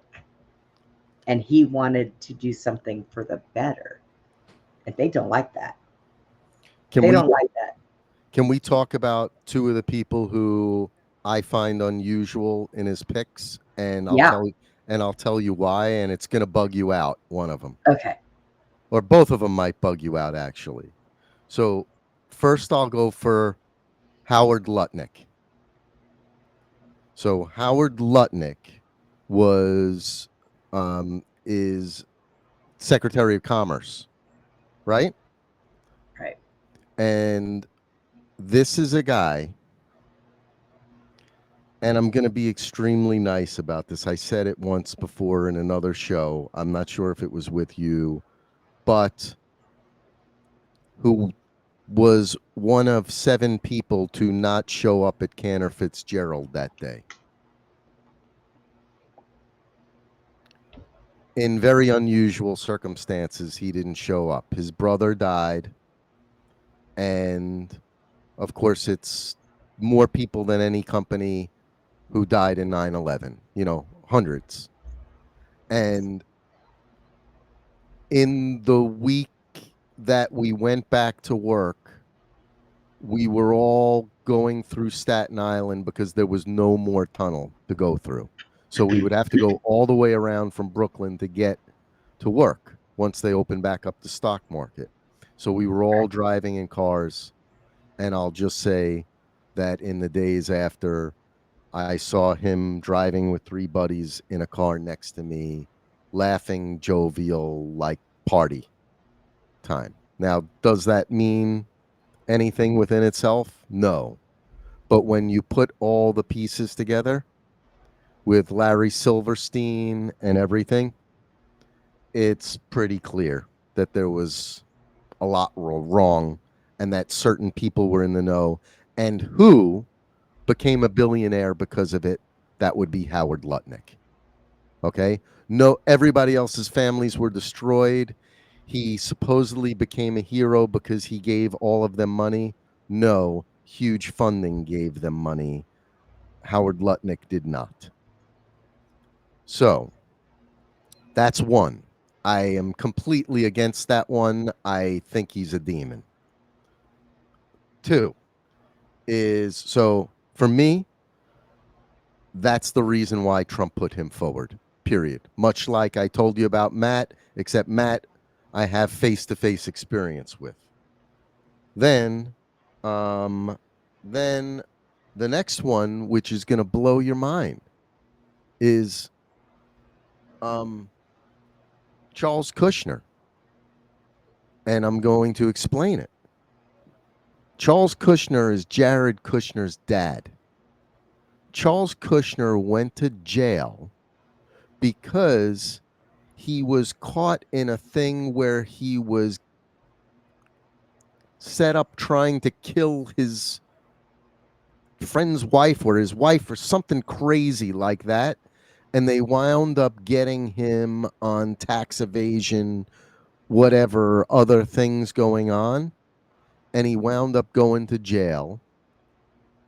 And when he went to jail, it was a whole big deal because he was a big real estate guy in New Jersey. And I think, connected, right? And what winds up happening is 19-year-old Jared takes over the empire and he makes a big decision. He decides that he's going to move from New Jersey to New York. And he decides to buy a building. And he sets his mind on a very specific building, which takes us back to Staten Island. This is so crazy. Wow. So he buys, after negotiating, a price 30% higher than any building in Manhattan to date. He gets the funding and buys it 666 Fifth Avenue. Guess what 666 Fifth Avenue is built on? What? It's built on the former grounds of Cornelius Vanderbilt owned the whole block, and he had his mansion on there, which now across the street is St. Patrick's Cathedral. And so it's the number one place you could be in Manhattan, right? Wow. Even at that time, today, it's always been.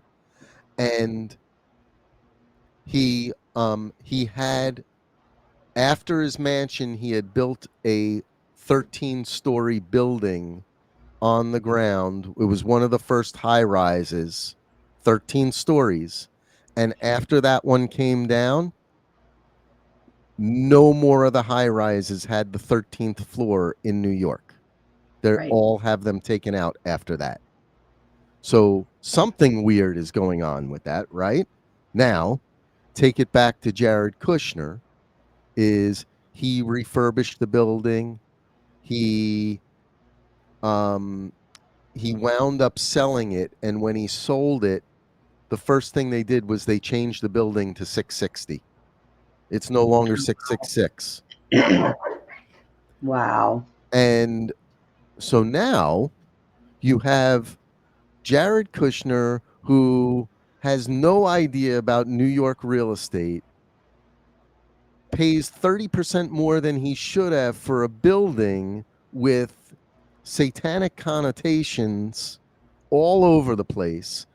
The guy I'm telling you about who owned that, Cornelius Vanderbilt, was the one who put up Moravian Cemetery, which has all of them and all the mobsters in it from the New York area are all buried there. All the politicians, they're all buried there. Wow. All the Knights Templar, all the upper echelon of those people, they, particularly the mob, they all want to go there. Wow. Paul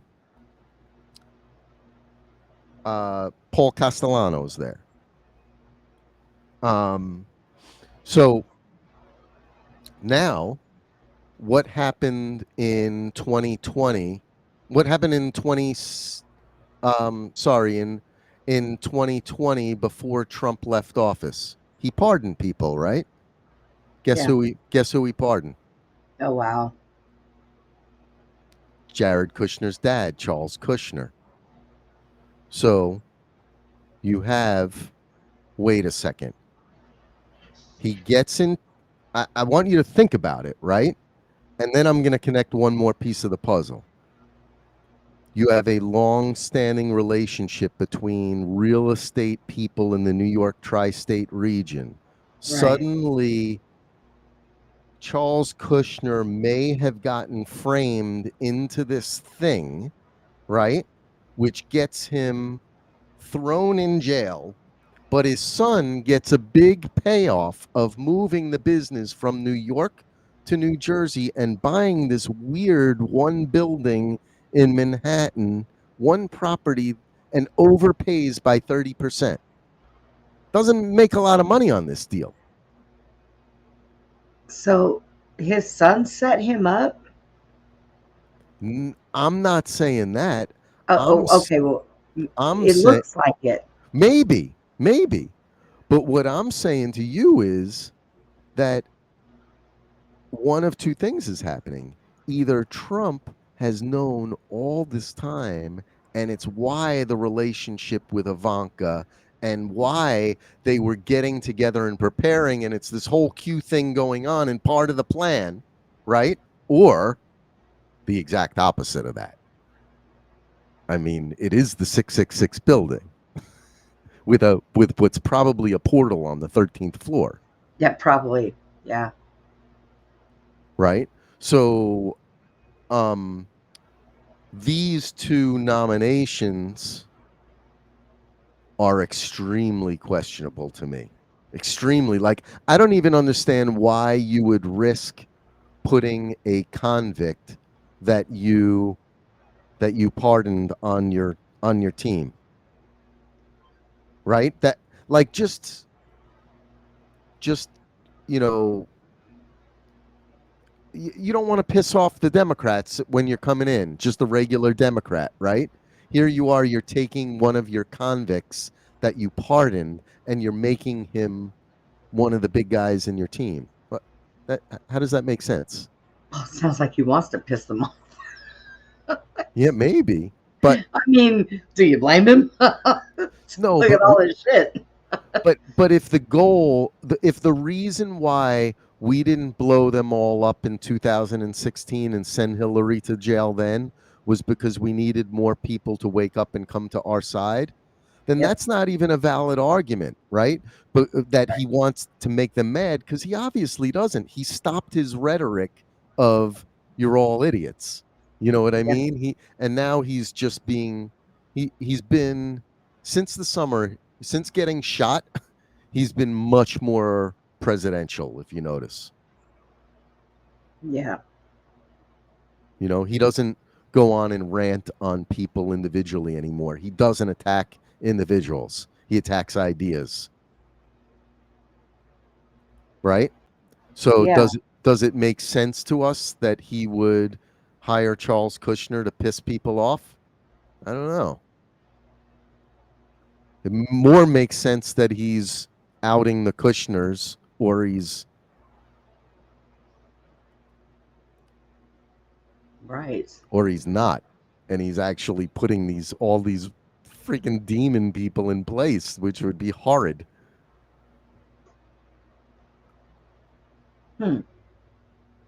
I don't know that man's mind, the way he works. It bonkers me, but there's always usually a good outcome of it. So I just, well, you just threw me on the fence. There's a good outcome. 200 million people took a jab that was never tested. Oh, Like God. no matter what we say about it, like you know, I have been so far up Trump's butt, right, this whole time, that it's, you know, it's, we are not doing ourselves justice if we don't actually look at it with reality and say, hey, wait a second, is it really a better outcome? And it's not over yet, so we don't know, because if they avoided World War III and like neighbors killing neighbors, then it was a better outcome, right? And that was the deal. Those people lost their lives because the deal was cut, right? The Right. deal was cut that we were going to go through the jab, but most of the people were going to get a placebo, and then everything would unravel and we'd let everybody know what's going. You see what I'm saying? Yes. So that's almost like the best we can hope for. Yeah. At this, like I said, at this point, I wait for an alien invasion. I want the mothership. I'm going to be out there with my thumb out. Please get me off of this rock. Okay. I'm gonna see if I can handle negotiations. All right. Let me negotiate her. Yep, you can have them all. Yeah. You know, and Susie and I, we had figured out that, you know, I got to reading between the Ethiopian Bible and the Geneva Bible and the Book of Enoch, and her and I were figuring this stuff out, and we really think that the rapture is not what we think it is, because we were meant to inherit this earth. Okay, so we think that all of these crooked bad people are the ones that are leaving. They're the ones going. Not us. I'm not certain at this point either that we're not misreading the whole thing. And actually, you know, I hope in that the readings are misunderstood, because I think the readings have actually been misunderstood by most people all of these years. You know? And well, and you know, I don't know how it was when you were a kid, but I know a lot of times when I went to church, they always told us, do not open the book of Revelations. Do not read it. It's not meant to be read. Well, why is it there? And, my biggest problem was also they only read from scriptures that they wanted you to know. They skipped around. I couldn't figure that out. Why are you not reading the whole page? Why are you just reading this, but then you skip over, 3 books and read this? And then I never understood that. And then when they told you don't break open that book of Revelations, well, me being me and nosy like I am, because that's just me, I broke it open and started reading it. And somebody had said one thing, that they think that the Bible is backwards. That Revelations is what we're going through now, not because it's what it's led up to, but because it's at the beginning. You've got to tear it down before you get to your new world. Well, the beginning is the end, remember? Yeah. And the end is the beginning. So 24,000 years, right? I mean, if we ever embarked in people that told us the freaking truth, okay, and would just come out with it, there are going to be a lot of people that are going to be in awe, but there are a lot more now that would understand it. Because this time around, in doing this whole reset stuff, there are a lot more people now that are awake and understand and see and than there ever has been. So it's actually why I wonder whether, like, these guys I was telling you about with Sean Ryan, and now you have Ashton Forbes and Jason Giordani coming over the top on it now with space and time travel continuum. yeah. Like it's really confusing for me, because not being a believer in space, but I do believe something is going on here with time. And so it leaves me in a tough place, because the only people who really sort of get where my head is at with sort of vibration, time, mass, that sort of thing, would be these people that all believe that aliens have been coming and visiting us, and like, you know what I mean? So for me, I have a tough time coming to grips with what they're saying, because I have a mental block on the other stuff. Now, I'll tell you, Steve broke down something one day and did some math while we were talking. And if we went with the original Bible, or the original calendar that was given to us, 13 months, 28 days a month, if we went by that, right now, we would be in 2012. Now, I'm going to tell you, I've always said, every time somebody says, do you think we, at one point in time, we jumped time? And I've always said 2012. Because in 2012, I remember that I had this day that everything was just so completely off, and I felt a jolt, and my spidey senses were everywhere. And then a few days later, it went away. And to me, I started seeing a lot more than what I originally had. I mean, I've known a lot of things almost all of my life, but I started to back things up and say, okay, wait a minute, that's not correct. I'd watch movies, and I would find things in movies and shows that I'm like, whoa, hang on, that ain't good. And it's like, it was a total change for me. So the other night when Steve did that calendar thing, and he said, right now we should be in 2012. And I went, what'd you say? Did you say 2012? And he said, yeah. I was like, huh. So let me just do the math there. Hold on one second. Calc.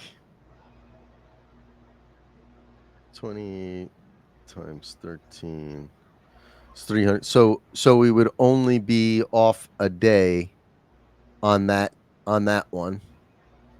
For 1,000 years, A day for at that. least. So that's I would say at least. Could be more than that, but seeing it, I've heard a lot of 1,000 years. I don't know. yeah, that would move it 5 years. So 2000 it's not Would so it really be off one day though? actually if you did it by 2000 because we're in 2020 that's what you would have to do it by, right? By You would think. 2,000. Yeah. So that works out because Yeah. now the math is hold on. Calc. Where did it go? So I just double what I just did and I was at 5.47.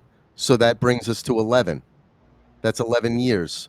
2025 minus 11 is 2014. It's close. It's Yeah. close. So, I mean, and remember, it's 22,000 years, right? Yeah. Oh, wait. No. Oh, my God. No, you know why it is? It's 23,000 years from Julius Caesar. Yeah. Change in the calendar. So, Yes. So 2.1 times 2.15. 12 years. 12, 15, 25 minus 12 is 13, 2012. Essentially there. That's funny. Yeah. Even that math sort of works out. So by them when it was 28 days, 13 months, 28 days, we had no leap year. We didn't have this 1 month 30, 1 month 31, 1 month 29. We didn't have all that. It was 13 months, 28 days each How month. do you account for winter at some point though? Well, see, and there's Winter would move. You see what I'm might. saying? The seasons would move over time. That's like, okay, Christmas. You do know that Jesus was not born on the 25th. Oh, but wait a second. Leap year, we add days. Yes, on that We month, add days. that day. So that's how they do it. It's a deception. Think about it. Yeah. The deception is to add the leap year to make up for the movement in the seasons. So that way you don't have the movement of the seasons, like otherwise you'd have summer and winter eventually. Yeah. So in other words, instead of having the one less day a year, they do a leap year every few years and counteract that. And so hence the deception. So that makes sense too. Yeah. And then it's like Jesus, when he was born in spring. He was not born in winter. He was born in spring.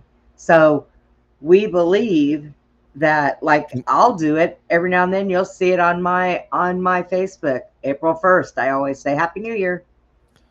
Conceived September 11th, born April 1st.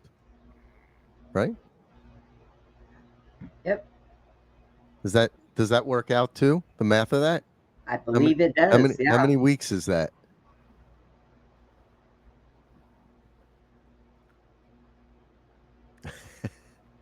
Now we're going looking. So that's 8 months. So you figure in the days, so it would be about 9 months. So yeah, that's about right. 7, Yeah. Amazing. 9, 10, 11, 12, 13, 14, 15, 16, 17, 18, 19, 20, 21. Oh, I messed up. Hold on. I'm going to actually count them. Hold on. Okay. All right. September 11th, 1, 2, 3, 4, 5, 6, 7, 8, 9, 10, 11, 12, 13, 14, 15, 16, 17, 18, 19, 20, 21, 22, 23, 24, 25, 26, 27, 28, 29. That's 29 weeks till April 1st. That doesn't work, right? How many? What about many- March 1st? No, that doesn't work. How many weeks? 40 weeks is a pregnancy, right? Yeah, 9 months. Usually, I mean, you can have them early. I No, mean, I but know people that have just- had their children at 8 months. Oh, it's not. Yeah, it's 40 weeks. Yeah, so that's off. We didn't get it, but it was a good try. It's close enough, though. We do know he wasn't born in the winter because when they were out with the sheep, you don't go out with the sheep in the wintertime. And who was there? He was born in like this half-witted thing that was open. There's no way that they laid a baby not covered in anything in the middle of winter. And when have you ever heard of a lamb being born in the winter? Right, exactly. Doesn't happen. Nope, the spring. So anywhere between April and March, in between this time, whenever they consider the first day of spring, which I don't go by what our geologists say because they're all screwed up anyways. But so your first day of spring would have been when he was born. I know that it is not. I know that it's not the 25th of December. I know that for a fact. Unless they changed the times and December was actually not winter.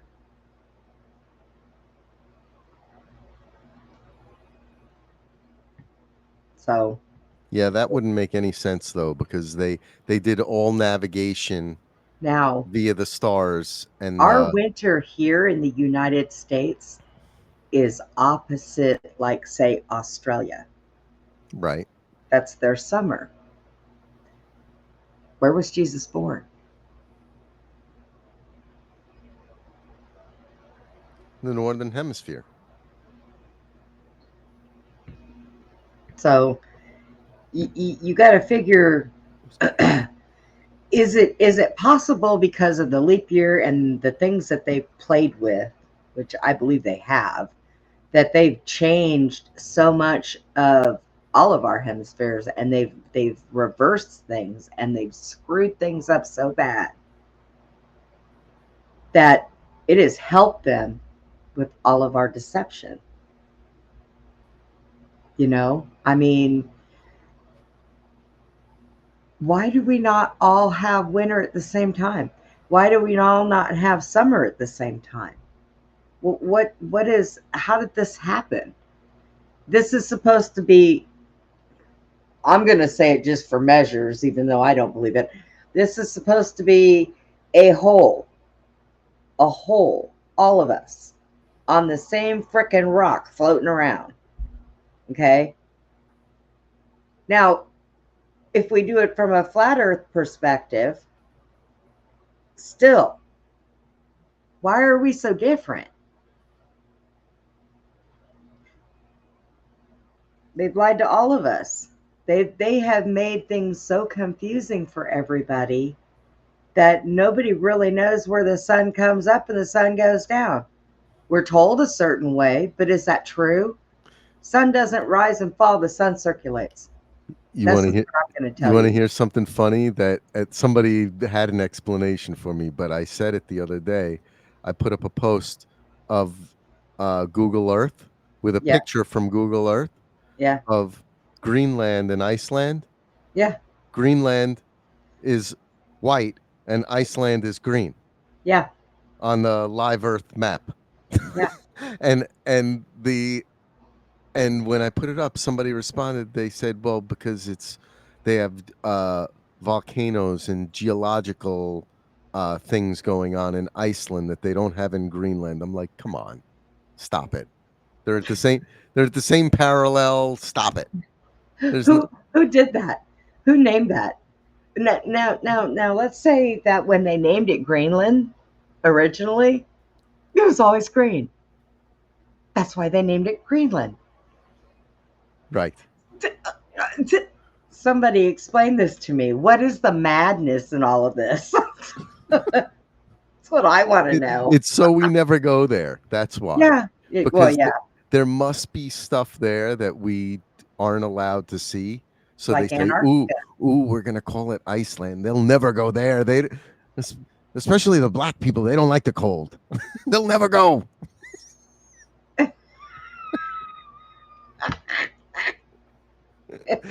let's fool these stupid worm people. Yeah, right? No kidding. They don't like the cold. Send them to Florida. Yeah. Then we'll make it hurricane.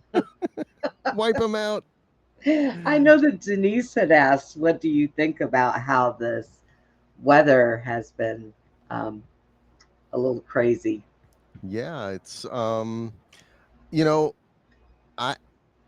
I don't think so. For like locally, like we all think sort of locally. Of course, around the country, the weather has been really, there's been some amazing events, not for the good. But here in New Jersey, it hasn't been the weather. It's been the drone thing is just, Yeah. It's so completely outrageous that, and I want you all to hear it from somebody who is I'm at the epicenter of it because I'm right next to Earl, the base. Yeah. Where that's where they load the nuclear bombs onto all the ships and all the supplies come through Earl, right? I'm literally right here.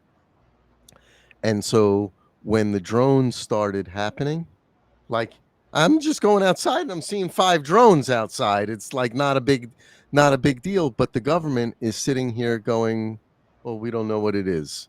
And that went on for 2 weeks while we're all sitting here. I'm looking up in the sky and I'm seeing 3 different types of drones. I'm seeing one that's like these things with 8 helicopter blades and they buzz around and they're Right. intentionally showing themselves to us with a green and a red light and then a white light, right? Like Right. you would never do that unless you want to get seen. So they all have this big blaring lights. That's obviously a distraction, right? And well, here's what the distraction is. Up above that, you had fixed wing aircrafts that were drones that were moving slower, but hovering around, probably monitoring us, right?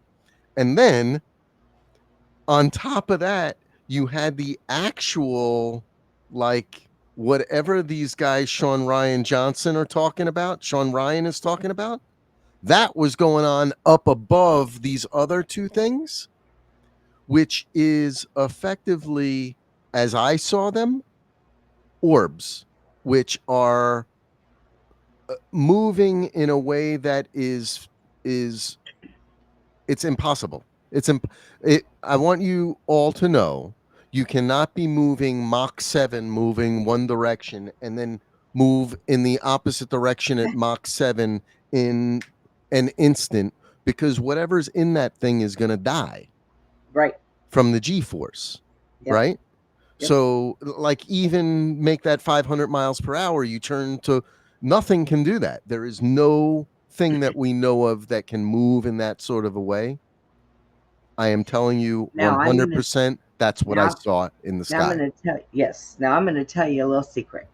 Okay, so back in April, Hmm. Stephen had stopped at Susie's on his way back to Illinois, and there wasn't a cloud. There was nothing, clear skies, no stars, no nothing. And they had made a comment about it. When they got out of the vehicle coming back from dinner, there they all were. So Steve started taking pictures of the stars and the moon and around Susie's property and everything.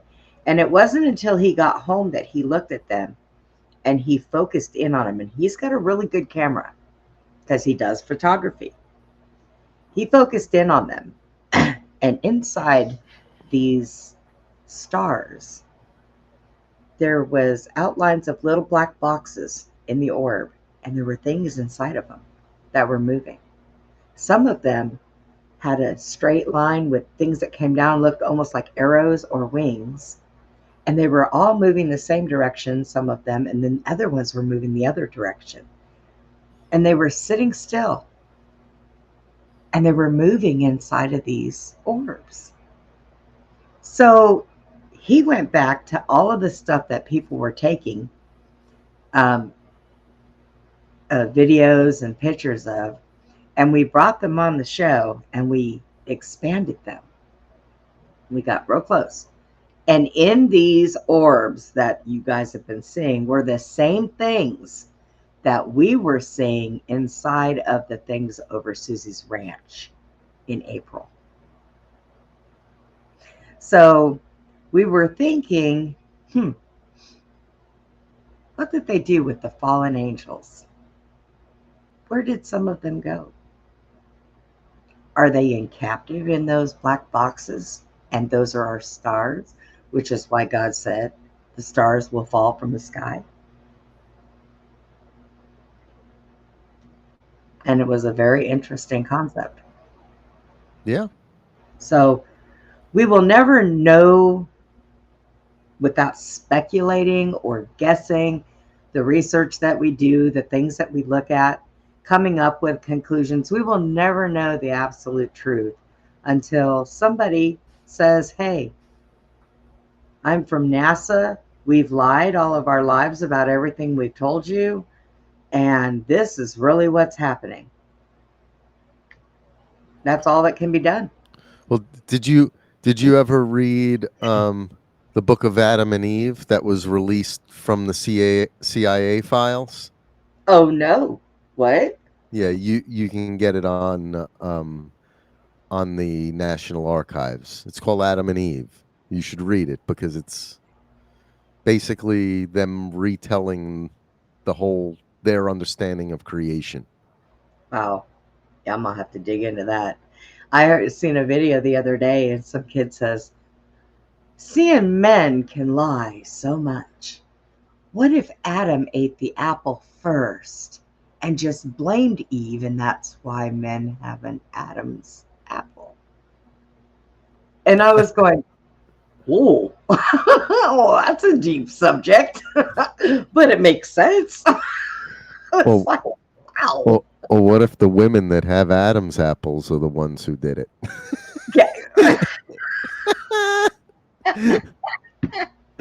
Are those still men? Exactly. Well, don't tell them that because they really don't know. But oh my god! Oh, now we're starting the rumor that Adam was gay. he was with a or trans. A liar. One of the two. He was with a trans. No, I'm sorry, God. I didn't mean that. I know. Yeah. It's so funny. But this is what happens in clown world. In clown world, you come up with these concepts. Oh yeah. I mean, and you know what? We have to sometimes come up with things that'll make us laugh, because if we didn't laugh about a lot of the stuff that goes on, it would drive us probably crazy. Oh yeah. It would, it's like my background that I have of Biden as an old cartoon guy. Every time I put it up, Nora goes, "Oh my god, that's so creepy!" And it's got a diaper on. He's eating ice cream cone. These big old blue eyes, and every now and then I would put it on on a Saturday night show or something, and Norma would just laugh. "Oh my god, that creeps me out." Oh wait, I you know what? You're making me think of something. I'm gonna go grab it because I've been meaning to throw this thing out, but I can't get myself to do it. My daughter's boyfriend gave it to us because he knows what a fanatic I've been all these years. But hold on, I'm gonna show it to you. 1 sec. Okay.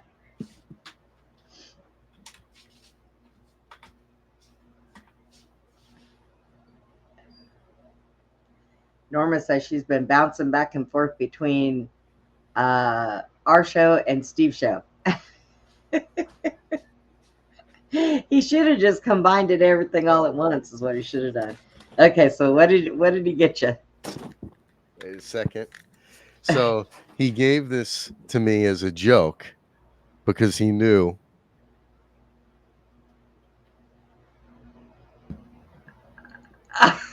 By Don I thought. 2020.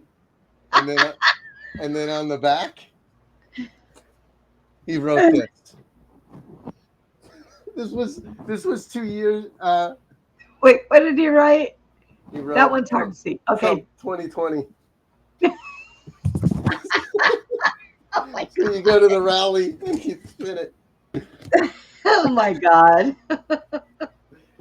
So mocking of the losers, you know. Oh God. Wow. Did you throw the boyfriend out too? He's with us. He he's my daughter's first boyfriend ever, and I might not let him take her out if he didn't show me a picture of him dressed up as Donald Trump in 2016. He did for Halloween. He was Donald Trump in 2016 or 2017. So it was, he won my heart with it. I gotta say. There you go. As long as she's happy, huh? I was actually preparing to threaten him when he came to my house, and then my dog attacked him and bludgeoned him, and it made it sort of impossible. Oh, wow. Oh my gosh. So, well, Mark, we've yeah. had you for a while, and I have to get stuff done before my show at 8:00. So, oh, you got another show today, huh? yeah, I have another show tonight. That's okay. I owed everybody because during Thanksgiving and Christmas, we only had like one show here or one show there because, well, everybody was off spending time with their family and what have you. And even though I was home and Susie was home, we still only had, just a few shows. But so I owed everybody. So I packed up this weekend because not only did I have you today, I've got Dennis tonight, and tomorrow I have Nadine. And last night, me, Susie, and Steve and Andy did this show. So, man, you're on. I packed him in. Oh, I was tired. I put, look at stupid me. I put my do not disturb on my phone so that I didn't get a bunch of phone calls and stuff and wake me up, because I went to sleep last night, but I woke up early this morning and I was hurting. So while I was waiting for my day meds to kick in, I decided to go on Twitter and go through those audios that you did. And then I laid back down, put my do not disturb on. Well, I didn't realize that my do not disturb will not allow my alarm clock to wake me up. So Jack comes walking in here and he wakes me up and says, Brenda, don't you have a show today? And I said, yeah, what time is it? He said, 1:00. I said, crap. Oh, man. And meanwhile, I wasn't even ready. You know what? This whole time zone thing, and Denise said that you're on the same time zone as she is because she's out in New Jersey, and it is an hour before Texas. Well, we're going to get it right the next time. So let me ask you this before we close. Yeah. What would each of you think is going to happen in the next 15 days or however many we have left until the 20th? What do you foresee? Do you think the inauguration happens on the 20th and everything goes off normal, or do you think something really bizarre is going to happen before then? I think that from now until the 20th, we're going to probably run into more of the psyops, the bombings, maybe even some riots as it gets closer. The illegals that are being threatened to be booted back into their countries are probably going to cause some havoc. If the inauguration happens on the 20th, I think that they may be doing it somewhere else other than when they normally do it. There are other places that they can do it. So I really think that... the Winter White House. Yeah. got that one. You've got, I mean, there are other places they can go that are just as nice. I mean, well, Biden and them used Tyler Perry's White House skit for most of his stuff, so there is that. By the way, factoid for all your viewers before we go is Marjorie Merriweather Post. Marjorie Merriweather Post, that's her name, right? Built Mar-a-Lago with the intention of it being the Winter White House. You know that?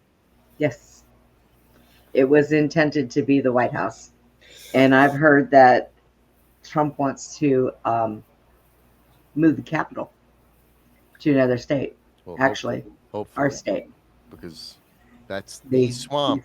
He's been talking about moving it to Texas. But now, I also remember the first time he was in office, Melania wouldn't stay at the White House. She did not like it there. It creeped her out. And I remember her saying to him that they would like to take that whole portion of DC and level it and turn it into a beautiful botanical garden. So there would be some good that came out of that place, because there's not been good that's come out of that. And I can honestly tell you from my experience, it wasn't good for me. There's really never been any good that has come out of there. It has always been a pretty evil place. So tearing it down, blessing it, and making it into a beautiful botanical garden, boy, I'm all for that. Do it. Tear it up. Because especially that map that you had on there, and I had already known that the way things were placed, how they were placed, and what they were placed there for.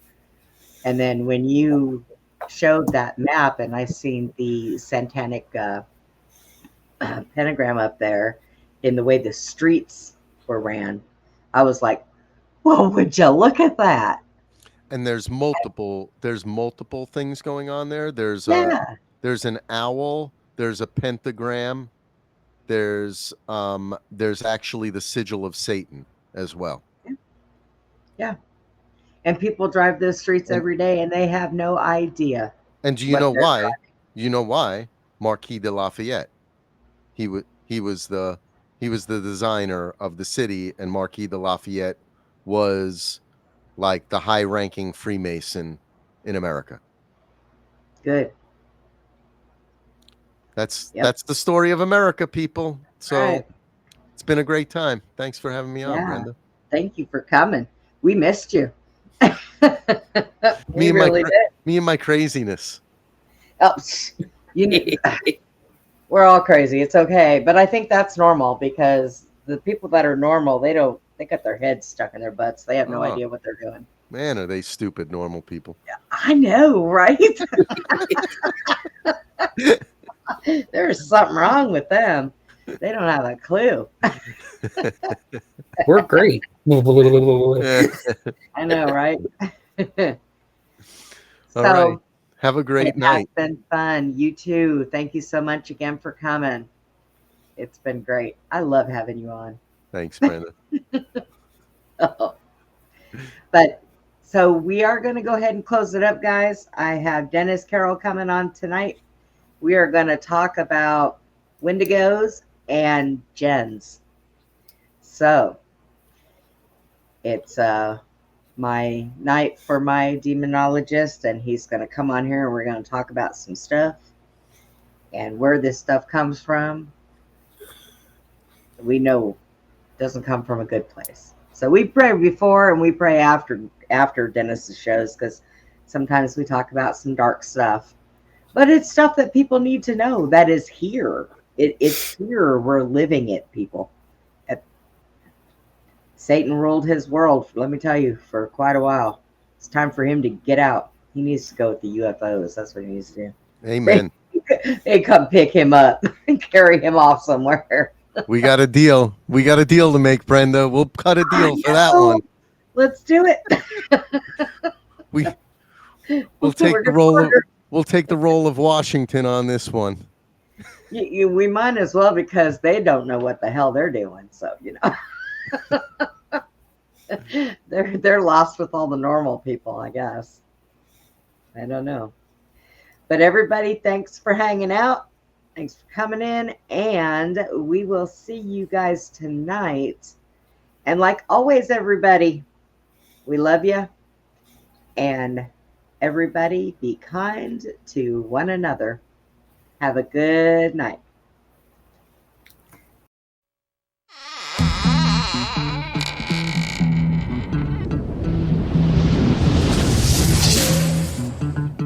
Goodbye for now, from Beyond the Box.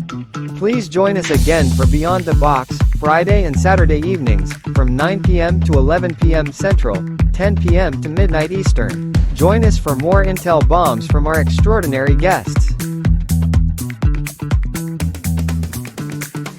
Good night, Putin. Good night, Tucker.